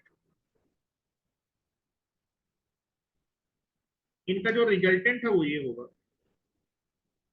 I not क्या होता है? नो लोड करंट आपका मैग्नेटाइजिंग करंट, और that is nothing but the core loss component का रिजल्टेंट, यही होगा रिजल्टेंट आई नॉट। ठीक है। और बेटा that is no load current ये हुआ, and that is supply voltage. Voltage current के बीच का एंगल क्या होगा? That is power factor. तो नो लोड पावर फैक्टर, ये no load power factor angle होगा, इसको हम फाई नॉट बोलते थे। ठीक है, दैट इज दिस इज। वही ये ट्रांसफार्मर में था, ये किस में था? ट्रांसफार्मर। इसी के नीचे मैं इंडक्शन मोटर के लिए बना रहा हूँ। इंडक्शन मोटर में जो आई एम होता है ये बहुत बड़ा होता है, ये भाई जो उसका फेजर ज्यादा होगा ये आई नॉट उसी की डेप्थ में होगा। ठीक है, चलो इंडक्शन मोटर में देखो, ये सप्लाई वोल्टेज है, ये फाई एम फ्लक्स, उतना ही बनाता हूँ जितना ऊपर बनाया, सेम फ्लक्स प्रोड्यूस करना, same flux. No load current के दो कंपोनेंट होंगे, एक तो मैग्नेटाइजिंग करंट जो कि इसमें ज्यादा होगा, ठीक है। कोर लॉस कंपोनेंट तो उतना ही होगा। इन दोनों का जो रिजल्टेंट होगा वो नो लोड करंट होगा। इन दोनों का रिजल्टेंट ये होगा, देखो दिस इज आई, ये किस में है? इंडक्शन मोटर में। तो no load power factor angle that is fine. अब देखेंगे ये एंगल बड़ा है और ये एंगल छोटा है, क्योंकि ये वैल्यू बड़ी है तो ये और झुक जाएगा। तो आपको दिख रहा है कि that is nothing but the induction motor में जो no load power factor angle है उसकी वैल्यू ज्यादा है ट्रांसफार्मर के no load power factor angle से। वैल्यू होती है छोटे एंगल में कॉस जीरो की वैल्यू ज्यादा होती है, कॉस 90 की वैल्यू कम होती है। तो छोटे एंगल में कॉस की वैल्यू ज्यादा हो और बड़े एंगल में कॉस की वैल्यू कम हो। ठीक है, तो इंडक्शन मशीन में नो लोड पावर फैक्टर कम है, no load power factor angle ज्यादा है, ये एंगल ज्यादा है और ये एंगल कम है, और इसी एंगल का अगर मैं कॉस ले लूंगा तो पावर फैक्टर मिल जाएगा। तो बेटा that is nothing but the cos of no load power factor के लिए no load power factor angle का कॉस ले लेंगे। ट्रांसफॉर्मर इंडक्शन मशीन, ये ट्रांसफॉर्मर,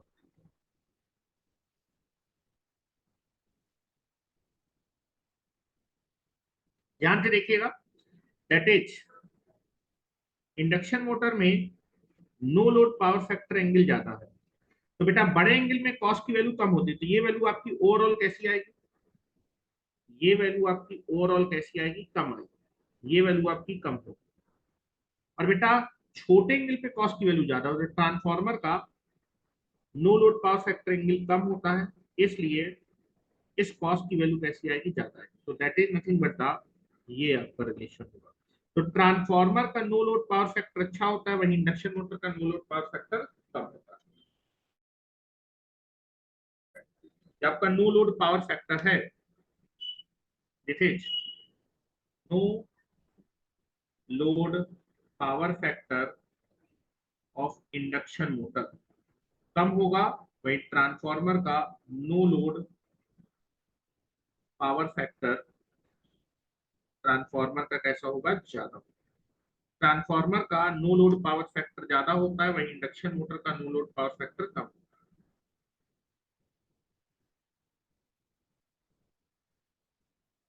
0.45 से लेकर 0.5 के आसपास होता है और ये 0.2 के आसपास होता है। इंडक्शन मोटर का नो लोड पावर फैक्टर 0.2 होता है, वही नो लोड पावर फैक्टर आपके ट्रांसफॉर्मर का 0.45 से लेकर 0.5 के बीच में होता है। ये सर ने आपको लिखवाया होगा। ठीक है, यहाँ पर ये चीज क्लियर होनी चाहिए। अब हम रोटर का इक्विवेलेंट सर्किट पे चल रहे हैं।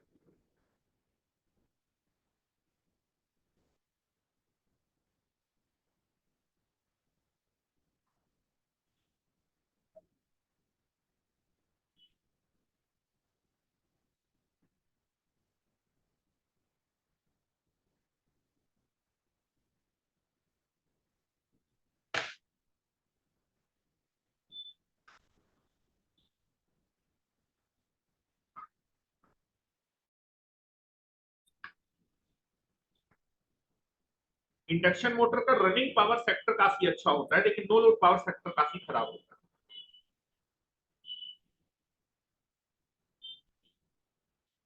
चलो तो नेक्स्ट सेटिंग डाल लेते हैं, that is rotor equivalent circuit. Rotor equivalent circuit,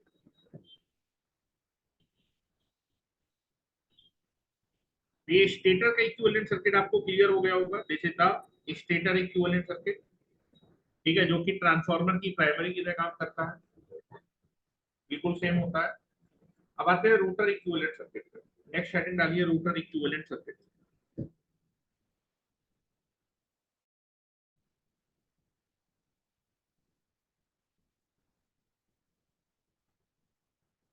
rotor equivalent circuit, ठीक है।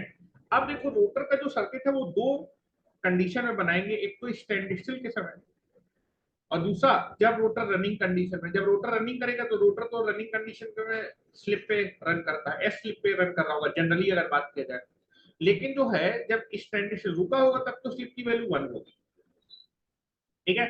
तो मैं दो कंडीशन के लिए रोटर का इक्विवेलेंट सर्किट ड्रॉ कर रहा हूँ, क्योंकि स्लिप का जो इफेक्ट है वो रनिंग कंडीशन में आता है, क्योंकि स्टैंड स्टिल स्लिप की वैल्यू 1 हो जाती है। स्लिप की वैल्यू अगर 1 हो जाएगी तो supply frequency and rotor frequency दोनों ही बराबर हो जाएगी, ठीक है।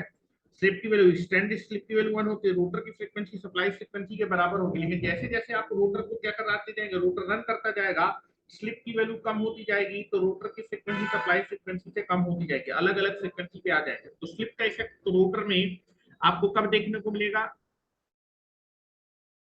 रोटर होगा, ठीक है। तो यहाँ पर बात करते हैं, this is nothing but the stand still. और मैंने आपको बताया था रोटर का जो इक्विवेलेंट सर्किट है वो ट्रांसफार्मर की सेकेंडरी की तरह, जो रोटर का इंडक्शन मोटर का जो रोटर होता है वो आपके ट्रांसफार्मर की सेकेंडरी की तरह काम करता है, तो बिल्कुल सेकेंडरी जैसा आपको यहाँ पर इक्विवेलेंट सर्किट बनाना है, ठीक है। लेकिन अंतर क्या है, आपका ट्रांसफार्मर का सेकेंडरी शॉर्ट नहीं होता, लेकिन यहाँ पर हम सेकेंडरी को शॉर्ट कर रखें, क्योंकि हमें करंट फ्लो कराना, जब तक करंट नहीं आएगा तब तक फ्लक्स नहीं आएगा, तब तक टॉर्क डेवलप नहीं होगा, तो ये दो फ्लक्स चाहिए।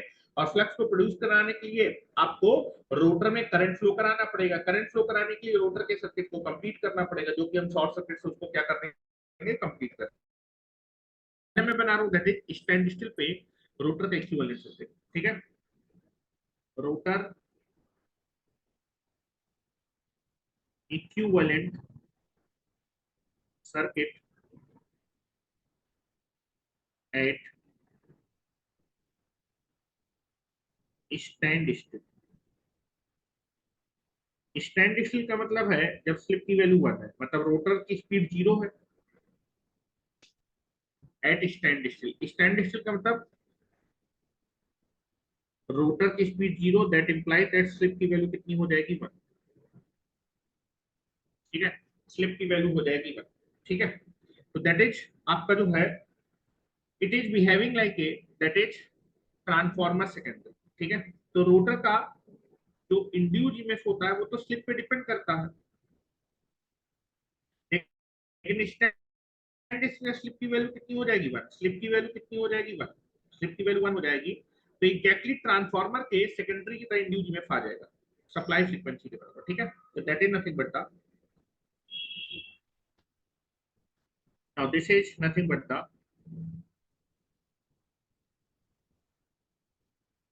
ट्रांसफार्मर का जो सेकेंडरी है, दैट इज जो रोटर है वो ट्रांसफार्मर के सेकेंडरी की तरह, ठीक है। तो यहाँ पर रोटर का इंड्यूस ईएमएफ आ जाएगा, जिसको हम E2 बोलते हैं, क्योंकि सेकेंडरी के इंड्यूस ईएमएफ को E2 बोल रहे थे। यहाँ पर मैंने स्लिप नहीं दिखाई, क्योंकि स्टैंड में स्लिप की वैल्यू कितनी है, 1, स्लिप नहीं दिखाई है, ठीक है। This is E2। Current is nothing but the secondary में करंट या फिर रोटर के सर्किट में, दैट इज I2। अब आप देखेंगे जो ट्रांसफार्मर की सेकेंडरी होता था उसमें लीकेज भी होता था, ट्रांसफार्मर के लीकेज को हम लोग X2 से प्रिंट करते हैं, तो यहाँ भी रोटर में कुछ फ्लक्स लीक करेगा, जिसको हम रिप्रेजेंट करेंगे JX2 से। और ट्रांसफार्मर की जो सेकेंडरी होता था उसकी वाइंडिंग का रेजिस्टेंस होता था, जिसको R2 से प्रिंट करते थे, रोटर की भी वाइंडिंग का रेजिस्टेंस होगा जिसको हम R2 से,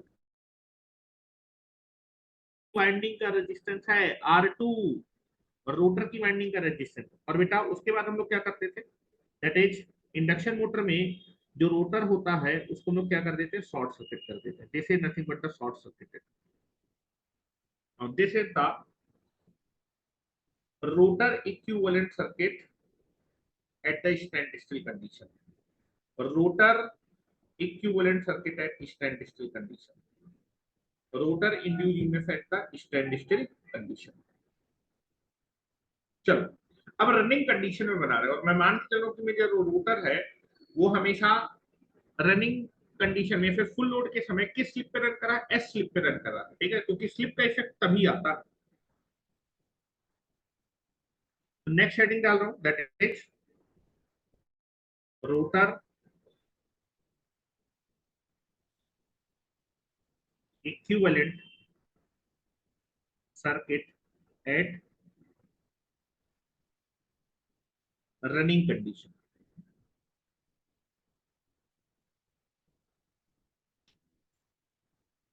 रनिंग कंडीशन में अगर बना लिया तो रनिंग कंडीशन में हम जो है स्लिप की वैल्यू 1 डाल देंगे तो रुकी हुई कंडीशन पे ही आ जाएगा। तो जनरल जो आपका इक्विवेलेंट सर्किट है मैं इसी को यूज करूंगा, रनिंग कंडीशन स्लिप वाले को। रनिंग कंडीशन में मान लेते हैं कि मेरा रोटर किस स्लिप में रन कर रहा है। Let the rotor run at slip S. Slip S पे रन कर रहा है और एस की वैल्यू आपकी चेंज होती जाएगी। अच्छा चलो बात करते हैं जरा, रोटर मेरा स्लिप एस में रन कर रहा है। आपको मैंने बताया था कि जो रोटर का इंड्यूस ईएमएफ होता है वो स्लिप के प्रोपोर्शनल होता है। स्टैंड स्टिल में, हेलो यहाँ पर देखो, स्टैंड स्टिल के समय स्लिप 1 होती है तो यहाँ पर एस की जगह 1 लिख दिया था। लेकिन जब वो स्लिप एस में रन करेगा तो जब रनिंग कंडीशन में स्लिप की वैल्यू बदलेगी तो इंड्यूस ईएमएफ की वैल्यू बदलेगी। हेलो, रनिंग कंडीशन में स्लिप बदलेगा क्योंकि जैसे जैसे आपका रोटर की स्पीड बदलेगी, एस इज इक्वल टू होता है N S minus N R divided by N S. जैसे जैसे स्पीड बदलेगी रनिंग कंडीशन में वैसे वैसे स्लिप की वैल्यू बदलेगी, और जैसे जैसे स्लिप की वैल्यू बदलेगी वैसे वैसे रोटर का इंड्यूस ईएमएफ क्या होगा, बदलेगा। इसलिए रनिंग कंडीशन में जो स्लिप है वो जनरल स्लिप पे बात करें तो स्लिप को दिखाना पड़ेगा, स्लिप बदलेगी तो इंड्यूस ईएमएफ बदलेगा, और प्रोपोर्शनल रेशन होता है। ठीक है, तो अगर मैं यहाँ पर लिखना चाहूँ तो यहाँ पर स्टैंड स्टिल के समय यहाँ पर 1 होता है, ठीक है। लेकिन अगर रोटर मेरा एस स्लिप पे रन करा तो यहाँ एस आ जाएगा, ठीक है। तो रनिंग कंडीशन के समय जो रोटर का इंड्यूस ईएमएफ है वो स्लिप के प्रोपोर्शनल है, स्लिप के क्या है, प्रोपोर्शनल है। तो that is nothing but the general formula type करने जा रहे हैं तो बेटा यहाँ पर 1 लिख देते हैं, लेकिन रनिंग कंडीशन में स्लिप 1 नहीं है, कितनी है, एस है, तो यहाँ एस आ जाएगा। तो that is nothing but the running condition के समय जो इंड्यूस ईएमएफ उसका जो फार्मूला होगा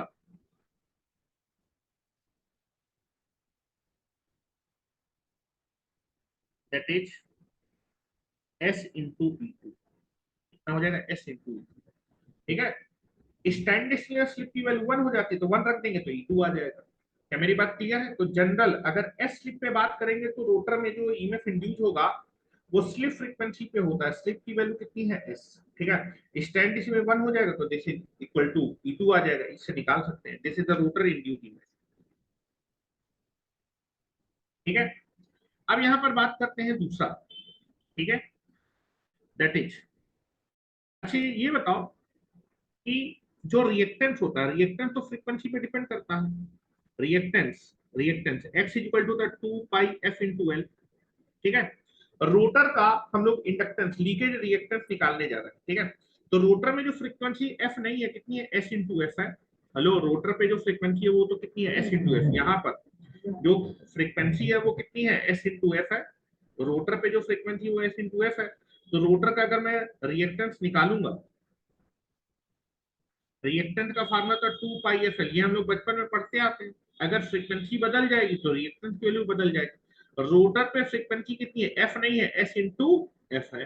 तो आप बोल सकते हैं रोटर का जो रिएक्टेंस होगा वो कितना हो जाएगा, प्रोपोर्शनल टू एस। यहां मैं लिख रहा हूं, जब एस फ्रीक्वेंसी पे रन कर रहा है, किस फ्रीक्वेंसी पे, या फिर एस स्पीड पे जब रन कर रहा है तो जो रिएक्टेंस होता है वो तो फ्रीक्वेंसी के प्रोपोर्शनल होता है।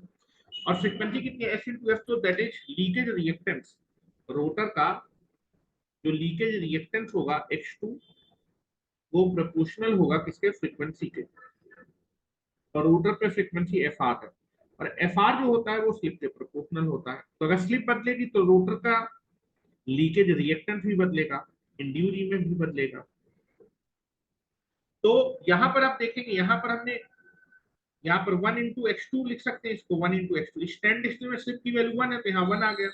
लेकिन आपका जब रोटर एस स्लिप पे रन करेगा तो स्लिप 1 नहीं है, कितनी है, एस, तो यहाँ पर एस लिखना पड़ेगा। तो जनरल फार्मूला हो जाएगा that is nothing but S slip पे रोटर का जो लीकेज रिएक्टेंस है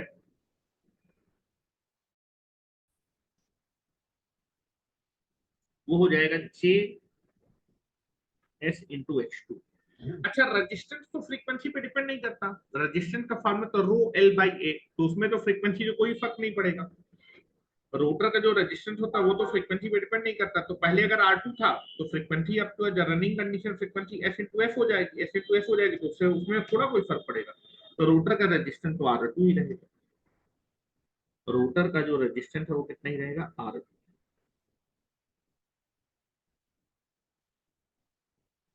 और रोटर का सेकेंडरी कैसा है, रोटर को आपने क्या करेगा, शॉर्ट करेगा। तो this is the equivalent circuit of the rotor when the rotor is running condition. तो मैं इसको साफ साफ बना देता हूँ, ठीक है। तो this is nothing but the stand still के समय ये है, जब मैं स्टार्टिंग पढ़ाऊंगा तो स्टार्टिंग में ये वाला सर्किट यूज करूंगा स्टार्टिंग मेथड में से, और जनरल आपका रोटर का इक्विवेलेंट सर्किट ये होगा। This is the equivalent circuit of the rotor at the running condition. तो इस फिगर को मैं सही से साफ साफ बना देता हूँ, ठीक है, जिससे कि आप चीजें समझते हैं। तो रनिंग कंडीशन में जो रोटर में ईएमएफ इंड्यूस होगा that is S into E2, और स्टैंड स्टिल में इसकी वैल्यू 1 हो जाएगी, तो इंड्यूस ईएमएफ को हम लोग ई2 बोलेंगे, ठीक है। तो this is nothing but the written like this. अच्छा, करंट दिखा देते हैं दैट इज सेकेंडरी, या फिर रोटर पे जो करंट है दैट इज आई2, जैसे आई।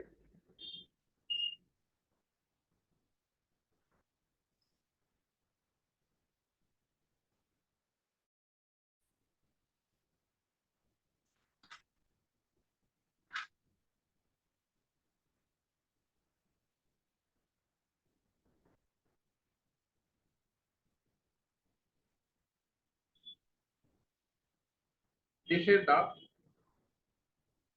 और ये जनरल सर्किट है, तो जनरल सर्किट को यूज करके एनालिसिस को आगे बढ़ाएंगे। किसी भी समय का सर्किट चाहिए तो यहाँ पर स्लिप की वैल्यू रखते ही उसी। तो दिस इज द, मेरे ख्याल से बना लिया होगा। तो this is the equivalent circuit of the rotor at running condition.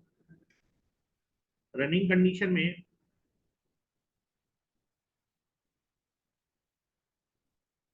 जो रोटर का लीकेज रिएक्टेंस है जे एस इंटू X2, रोटर का जो रेजिस्टेंस होता है वो आपका फ्रीक्वेंसी पे डिपेंड नहीं करता। रोटर के सर्किट को आपने शॉर्ट सर्किट कर रखा है।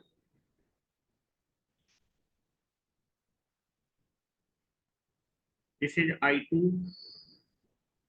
और एस स्लिप पे जो इंड्यूस ईएमएफ होगा एस इंटू ई2। ये जो मेरा रोटर का सर्किट है वो किस फ्रीक्वेंसी में है, S into F, slip frequency पे। इस फ्रीक्वेंसी में स्लिप फ्रीक्वेंसी पे एस इंटू एफ। यहाँ पर जो ईएमएफ ईएमएफ इंड्यूस हो रहा है उसकी फ्रीक्वेंसी एफ नहीं है, एस इंटू एफ है। करंट की भी फ्रीक्वेंसी एस इंटू एफ है, ठीक है। लेकिन जो स्टेटर का सर्किट था वो किस फ्रीक्वेंसी में था, हेलो, ये किस फ्रीक्वेंसी में था, एफ फ्रीक्वेंसी पे। अब आप देखेंगे जो स्टेटर का सर्किट और जो रोटर का सर्किट है, ये तो इलेक्ट्रिकल आइसोलेशन है, बीच में एयर गैप है। एनालिसिस करने के लिए हमें क्या करना पड़ेगा, दोनों को एक ही साइड पे रिफर्ड करना पड़ेगा। अब इसको आप किसी भी तरीके से समझ सकते हो, समझिएगा जब मैंने आपको ट्रांसफार्मर में सर ने आपको रिफर्ड करना सिखाया था, तो रिफर्ड करने के लिए सर ने के फैक्टर यूज किया होगा। के क्या होता था, E2 बाई E1 होता था। यही तो होता था ना, E2 by E1, E2 by E1 transformation ratio, ऐसे ही तो होता था। लेकिन आप देखेंगे अब आप रोटर के सर्किट को प्राइमरी में रिफर करना चाहते हैं, तो ट्रांसफॉर्मेशन रेशियो में आपने E2 बाई E1 पढ़ा है, आपने ये नहीं पढ़ा होगा, ये नहीं पढ़ा होगा। S into E two divided by one, ये नहीं पढ़ा होगा। इसका मतलब अगर आप रोटर के सर्किट को प्राइमरी में रिफर्ड करना चाहते हैं तो इस रोटर के इंड्यूस ईएमएफ को किस रोटर के इंड्यूस ईएमएफ को क्या करना पड़ेगा, E2 के फॉर्म में लाना पड़ेगा। S इंटू E2 लिखा है, मतलब ये आपका किस फ्रीक्वेंसी में है, सप्लाई दैट इज फ्रीक्वेंसी में है। आपको इसको किस फ्रीक्वेंसी में लाना पड़ेगा, एफ फ्रीक्वेंसी में लाना पड़ेगा, ठीक है। या फिर आप अगर रिफर करना चाहते हैं तो सेकेंडरी इंड्यूस ईएमएफ को आपको ई के फॉर्म में लाना पड़ेगा। तो रिफर करने के लिए E2 चाहिए, ना कि S इंटू E2 चाहिए। क्या मेरी बात क्लियर? अगर आप रिफर करना चाहते हैं तो ट्रांसफॉर्मेशन रेशियो आपने पढ़ा है E2 बाई E1 होता है, मतलब आपका जो सेकेंडरी रोटर का जो इंड्यूस ईएमएफ होना चाहिए वो E2 होना चाहिए, S इंटू E2 नहीं होना चाहिए। क्या मेरी बात क्लियर है? क्योंकि अगर आप रिफर्ड कर लेंगे तो आपको फायदा ये होगा कि दो अलग अलग सर्किट की जगह एक ही सर्किट में एनालिसिस हो जाएगी, ठीक है। तो एनालिसिस करने के लिए मैं रोटर के सर्किट को स्टेटर में क्या करना चाहता हूँ, रिफर्ड करना चाहता हूँ। क्या करना चाहता हूँ, रिफर्ड करना चाहता हूँ। रिफर्ड करने के लिए मुझे अपने रोटर के इंड्यूस ईएमएफ को E2 में लेके आना पड़ेगा, S को हटाना पड़ेगा, ठीक है। उसके लिए हम क्या करते हैं, इस सर्किट से रोटर के आपका इक्विवेलेंट सर्किट ये है, रोटर इक्विवेलेंट सर्किट ये है। यहां से मैं करंट की वैल्यू निकालता हूं, करंट की वैल्यू, जरा करंट की वैल्यू बताओ, what is the value of current. Current कितना हो जाएगा, total voltage divided by R2 plus J SH2, ठीक है। ये मेरा एग्जैक्ट सर्किट था, ये मेरा एग्जैक्ट सर्किट था रोटर का, ठीक है। यहां से मुझे क्या करना है, अगर मुझे इसको रिफंड करना है तो मुझे क्या करना पड़ेगा, that is secondary induce EMF को E2 के फॉर्म लाना पड़ेगा, क्योंकि ट्रांसफॉर्मेशन रेशियो होता है E2 बाई E1, ना कि S इंटू E2 बाई, ठीक है। तो मुझे इसको E2 में लाना पड़ेगा। E2 में लाने के लिए मैंने क्या किया, पहले करंट निकाला सर्किट से, करंट ये आ गया। अब मैंने क्या किया, ऊपर और नीचे मैंने क्या किया, दैट इज एस से डिवाइड करके, divide numerator and denominator by S, divide.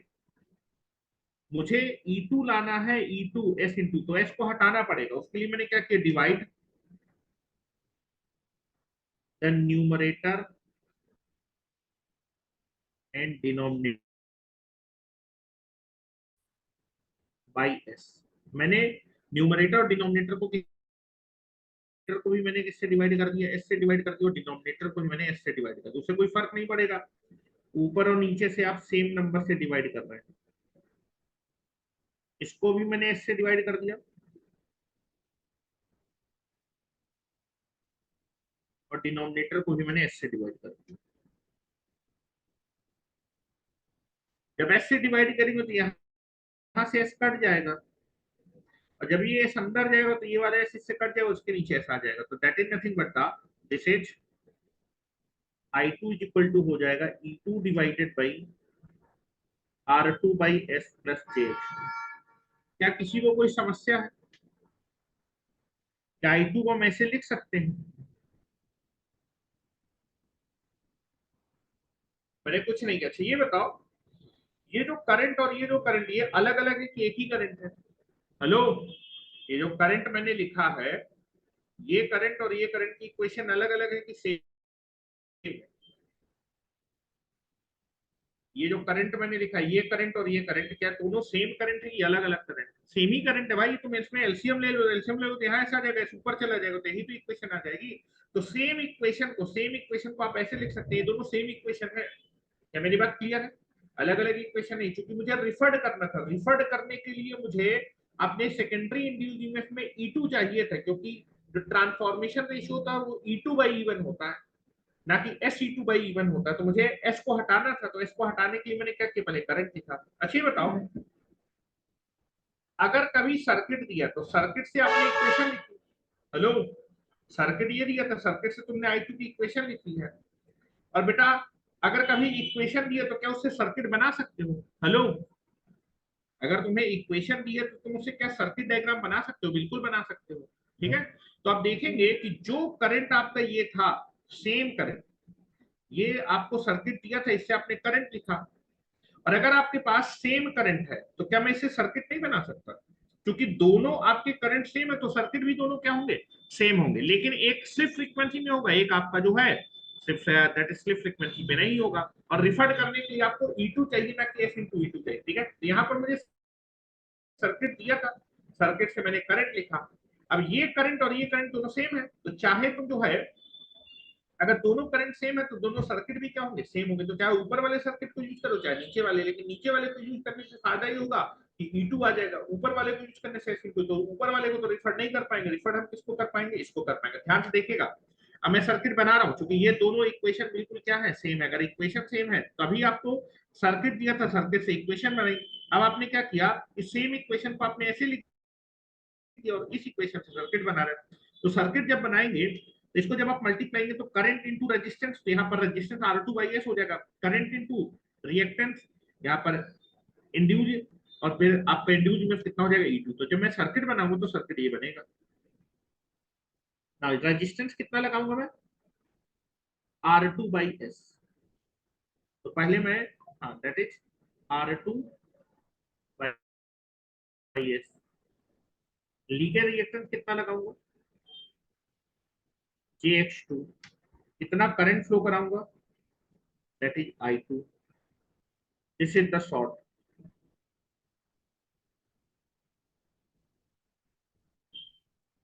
ये दोनों सर्किट बिल्कुल सेम है, ठीक है। हेलो, ये देखो, ये दोनों इक्वेशन क्या है, सेम है। अगर इक्वेशन सेम है तो सर्किट भी क्या होंगे, सेम होंगे। तो चाहे यहां से तुम I2 निकालो चाहे से I2, दोनों से सेम करंट आएगा। क्या मेरी बात क्लियर है। तो अगर दोनों इक्वेशन सेम है तो दोनों सर्किट सेम है। लेकिन आप देखेंगे यहाँ पर जो इंड्यूस ईएमएफ है वो कितना है, E2। इसको आप रिफर कर सकते हो प्राइमरी, लेकिन इसको तुम रिफर नहीं कर सकते। तो अगर दोनों सर्किट सेम है करो चाहे इस सर्किट को यूज करो, बात क्या है, सेम है। तो हम इस सर्किट को यूज करेंगे, ध्यान रखिएगा, क्योंकि इस सर्किट को रिफर कर सकते हैं। सेम सर्किट को आप ऐसे भी बना सकते हैं, उससे कोई दिक्कत वाली बात नहीं है। क्योंकि ये सर्किट था इक्विवेलेंट सर्किट, यहाँ से मैंने करंट निकाला, फिर उसी करंट को मैंने ऐसे लिखा और करंट लिखने के बाद मैंने सर्किट बनाया। तो सेम सर्किट को मैं ऐसे भी बना सकता हूँ। क्या किसी को कोई समस्या है, कोई दिक्कत नहीं है। चलो, दिस इज द सर्किट। अब आप देखेंगे इंड्यूस ईएमएफ E2 आ गया, अब इसको रिफर कर सकते हैं। अब जरा इसमें थोड़ा सा और जो है ध्यान से देखिएगा, कुछ मैं और कलाकार कर रहा हूँ। रोटर का रजिस्टेंस R2 था, R2/S नहीं था, ठीक है। तो मैं इसको कुछ कलाकारी करने वाला हूँ, ध्यान से देखिएगा जरा। तो सेम रोटर का जो इक्विवेलेंट सर्किट है, इस सर्किट को हम स्टेटर में क्या कर सकते हैं, रिफर कर सकते हैं, क्योंकि E2 आ गया यहाँ पर, ठीक है। चलो, अब मैं क्या कर सकता हूँ, इस R2/S को ऐसे लिख सकता हूँ,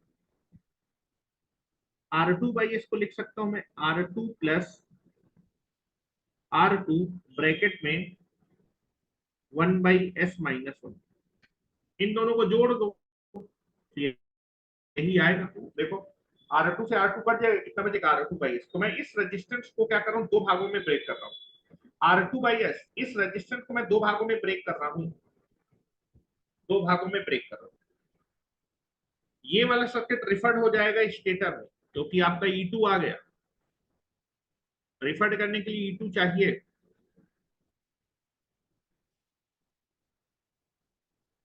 अब मैं इस रेजिस्टेंस R2/S को दो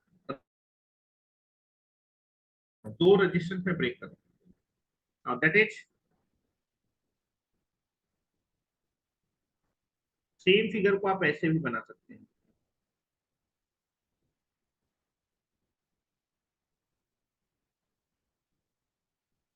R2/S को मैंने लिखा R2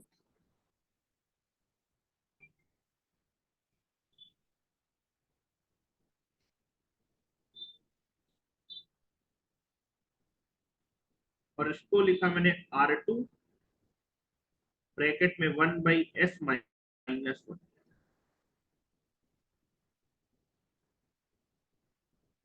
This is E2 and this is I2 and that is JX2। क्या मेरी बात clear, this is same. R2/S को आपने ऐसे ब्रेक कर दिया। अब जरा ध्यान से देखिए, R2 तो क्या हो गया, ये रोटर का रेजिस्टेंस हो गया। तो ये क्या है बेटा, ये आपका दिस इज नथिंग बट इसको बोलते हैं, this is called electrical resistance equivalent to load. आप देखेंगे जो भी आप रोटर में पावर देंगे, रोटर में जो भी आप पावर में देंगे उसमें कुछ पोर्शन रोटर में लॉस में चली गई, रोटर का बाकी पावर किस में चली जाएगी, लोड में जाएगी। लोड में कितनी पावर जाएगी, उस लोड का ये इलेक्ट्रिकल इक्विवेलेंट मॉडल है। मतलब ये जो रजिस्टेंस जितनी भी पावर ये कंज्यूम करेगा उतनी पावर लोड में ट्रांसफर होगी। तो this is the equivalent resistance या फिर this is the electrical resistance which is equivalent to load. और आप देखेंगे लोड तो बदलता है, जैसे जैसे आप स्पीड बदलेगी तो लोड, जैसे जैसे लोड को बढ़ाएंगे तो स्पीड बदलेगी। अगर स्पीड बदलेगी तो लोड की जो पावर की डिमांड है वो भी बदलेगी। तो आप देखेंगे ये वेरिएबल रजिस्टेंस, जैसे जैसे आपकी स्पीड बदलेगी वैसे वैसे स्लिप बदलेगी, और जैसी स्लिप बदलेगी तो ये वाला फैक्टर चेंज हो जाएगा, ये वाला फैक्टर चेंज हो जाएगा, तो रजिस्टेंस वैल्यू क्या हो जाएगी, चेंज। तो इसका जो पावर रजिस्टेंस अगर बदल जाएगा तो पावर कंजम्पशन भी क्या हो जाएगा, चेंज हो जाएगा। तो ये वेरिएबल रजिस्टेंस है। तो इस रजिस्टेंस को बोलते हैं R2 ब्रैकेट में 1/s-1। This is called, this is, इसका जो नाम होता है this is called electrical resistance. ये है electrical resistance equivalent to load. ये रेजिस्टेंस जितनी पावर कंज्यूम कर लेगा उतनी पावर लोड में ट्रांसफर होगी। ठीक है, electrical resistance equivalent, equivalent the load. ठीक है, अगर इन दोनों को मैं कंबाइन कर दूंगा तो मैं R2/S लगा दूंगा, तो कई बार मैं इसको बना दूंगा। जब मुझे अलग अलग दिखाना पड़ेगा कि रोटर में कितना लॉस हो रहा है और लोड में कितनी पावर ट्रांसफर, तो मैं इनको अलग अलग दिखा दूंगा, बात एक ही है। ठीक है, तो ये चीज ध्यान रखिएगा। This is your equivalent circuit of the rotor, जिसको अब हम स्टेटर में ट्रांसफर कर सकते हैं। तो मैं रिफर्ड कर रहा हूँ स्टेटर में रोटर के सर्किट को। जब रिफर्ड करेंगे क्या लग जाएगा, डैश। और अगर आपको बेटा E2/E1 का रेशियो दिया है तो भी निकाल सकते हैं, फिर नंबर ऑफ टर्न नहीं है तो आप K की वैल्यू निकाल लेंगे तो आपका ट्रांसफॉर्मेशन रेशियो आएगा। रिफर्ड करना तो आप ट्रांसफॉर्मर में पढ़ चुके हैं। मैं सर्किट बनाने जा रहा हूँ।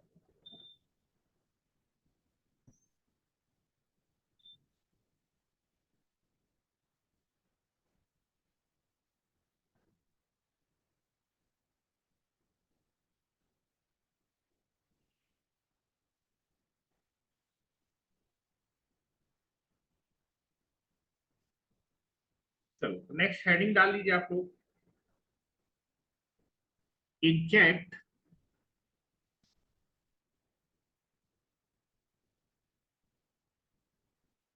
Inject equivalent circuit referred to stator side. Stator side, अब मैं स्टेटर साइड में इस सर्किट को रिफर करने जा रहा हूँ और एग्जैक्ट इक्विवेलेंट सर्किट आपका बना रहा हूँ।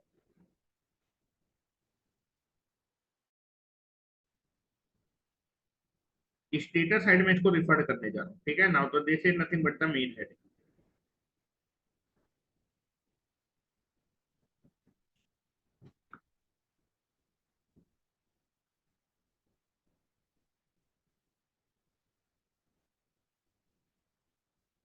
तो मैं इसको जब रिफर करूंगा तो ये बेटा E2 की जगह E2 डैश हो जाएगा, या I2 डैश हो जाएगा। ये आपका जो है कितना हो जाएगा, इसको रिफर करते हैं, इन दोनों को कंबाइन करते हैं। इन दोनों को कंबाइन करने को तो कितना बन जाएगा, R2/S।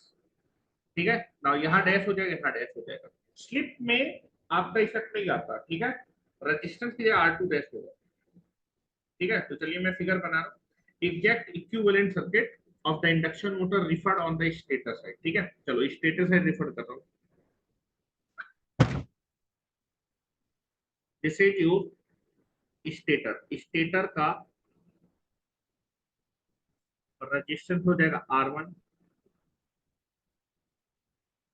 This is JX1।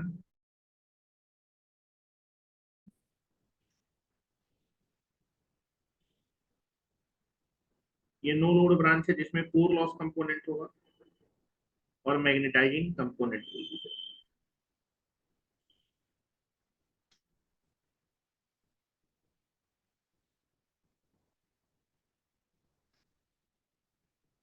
ये स्टेटस कर सकते हैं, this is R1, JX1, RC,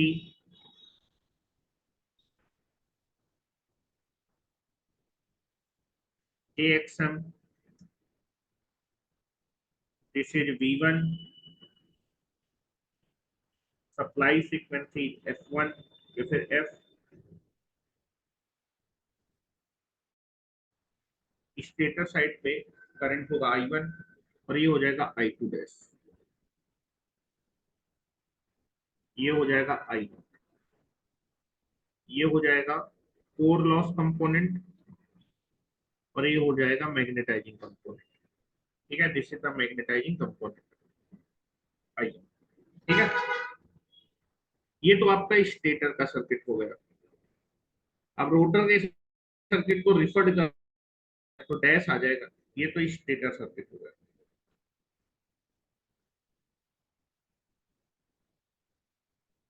ठीक है, now that is nothing but the this is your rotor. Rotor का रेजिस्टेंस कितना होगा, R2 dash by S, dash आ जाएगा, डैश आ जाएगा, दिस इज द डैश। ये बनाओ चाहे ये बनाओ, बात देखिए तो मैं इसी को बना दे, दो रजिस्टेंस ये सिंगल रजिस्टेंस कंबाइन करके R2 डैश हो जाएगा और दिस इज द JX2,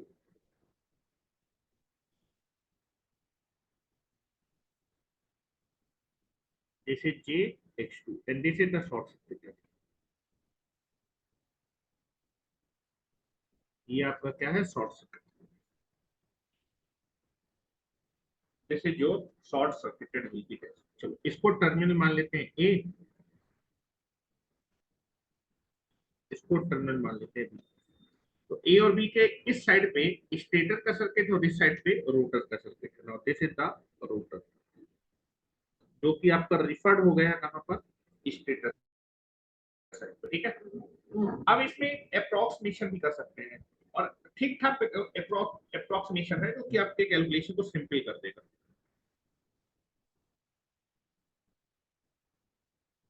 अब आपको मैंने बताया था इंडक्शन मोटर में जो मैग्नेटाइजिंग करंट होता है that is a very very high as compare to core loss. यहाँ पर मैंने फिगर भी बनाया था, देखो ये मैग्नेटाइजिंग कंपोनेंट जो है वो बहुत ज्यादा है किससे, कोर लॉस से। तो ये अगर इससे बहुत ज्यादा है तो हम इसको निगलेक्ट कर सकते, कोई ज्यादा इफेक्ट नहीं है, क्योंकि नो लोड करंट जो होगा वो लगभग मैग्नेटाइजिंग करंट के आसपास होगा। ठीक है, क्योंकि जब आप निकालेंगे तो I naught is equal to under root of IC square plus IM square, लगभग ये और ये बराबर होते हैं। ठीक है, तो निगलेक्ट किया जा सकता है, that is a very very small. तो इंडक्शन मोटर में जो मैग्नेटाइजिंग, ट्रांसफार्मर में निगलेक्ट नहीं कर सकते क्योंकि ये कम होता था और ये भी आपका जो है कम होता था, दोनों लगभग आसपास होते हैं, तो निगलेक्ट नहीं कर सकते थे। लेकिन आपका इंडक्शन मोटर में that is a very very high. तो लिख रहा हूं, इन इंडक्शन मोटर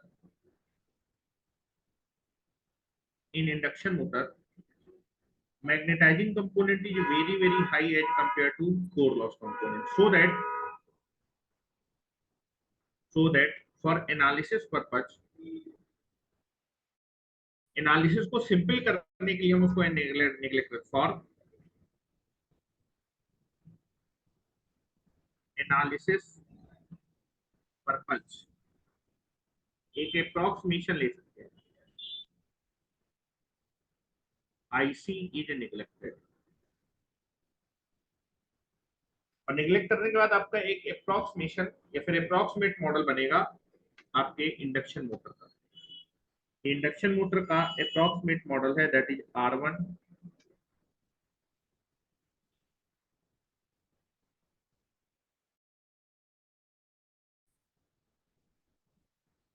JX1।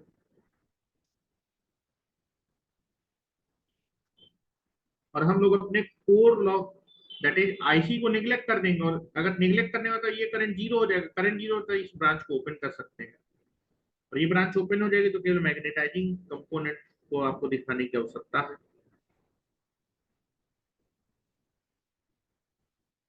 जैसे JXM,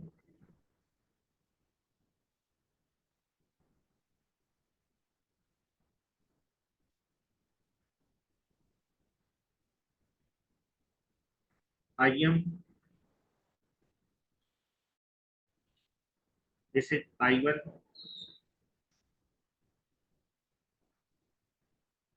this is supply voltage supply frequency, this is A and this is B। यहाँ तक की जो सर्किट है वो तो स्टेटर का सर्किट है।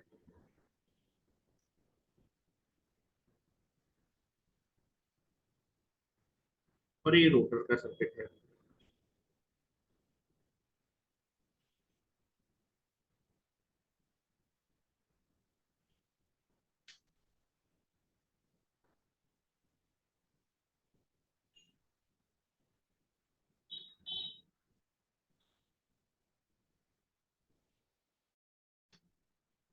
This is R2 dash by S.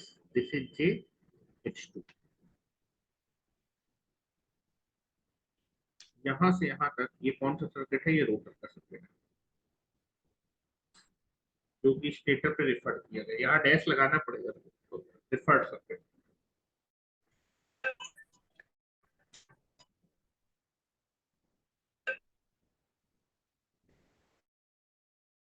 This is I2 dash, और यहाँ भी करंट I2 डैश है, ठीक है।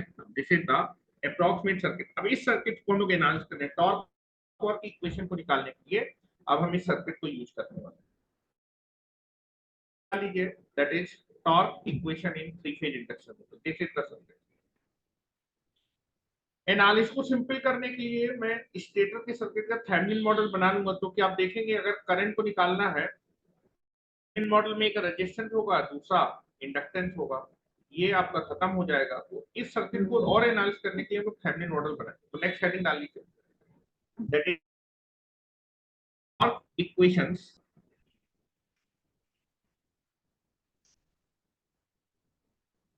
Equation in three phase induction motor, ठीक है। Torque equation in three phase induction motor, इसको कल करते हैं। जो है कल सारी टॉर्क इक्वेशन एक ही जगह पे लिखवा दूंगा, जिससे कि आपको चीजें कनेक्ट हो जाएंगी। तो इक्विवेलेंट सर्किट आपका कंप्लीट होता है, ठीक है। अब यहाँ से एनालिसिस स्टार्ट करनी, मैथमेटिकल एनालिसिस। अब एक दो दिन की क्लास है, वो पूरी मैथमेटिकल होगी, और उससे जितने भी क्वेश्चन है न्यूमेरिकल, वो उन्हीं फार्मूले से आएंगे जो मैं आपको बताऊंगा। मैक्सिमम टॉर्क कब ऑकर होता है, मैक्सिमम स्लिप की वैल्यू कितनी होती है, टॉर्क स्लिप कैरेक्टरिस्टिक क्या होती है, टॉर्क की इक्वेशंस क्या होती है, वो सारी चीजें आपको यहीं से क्लियर हो जाएंगी, ठीक है।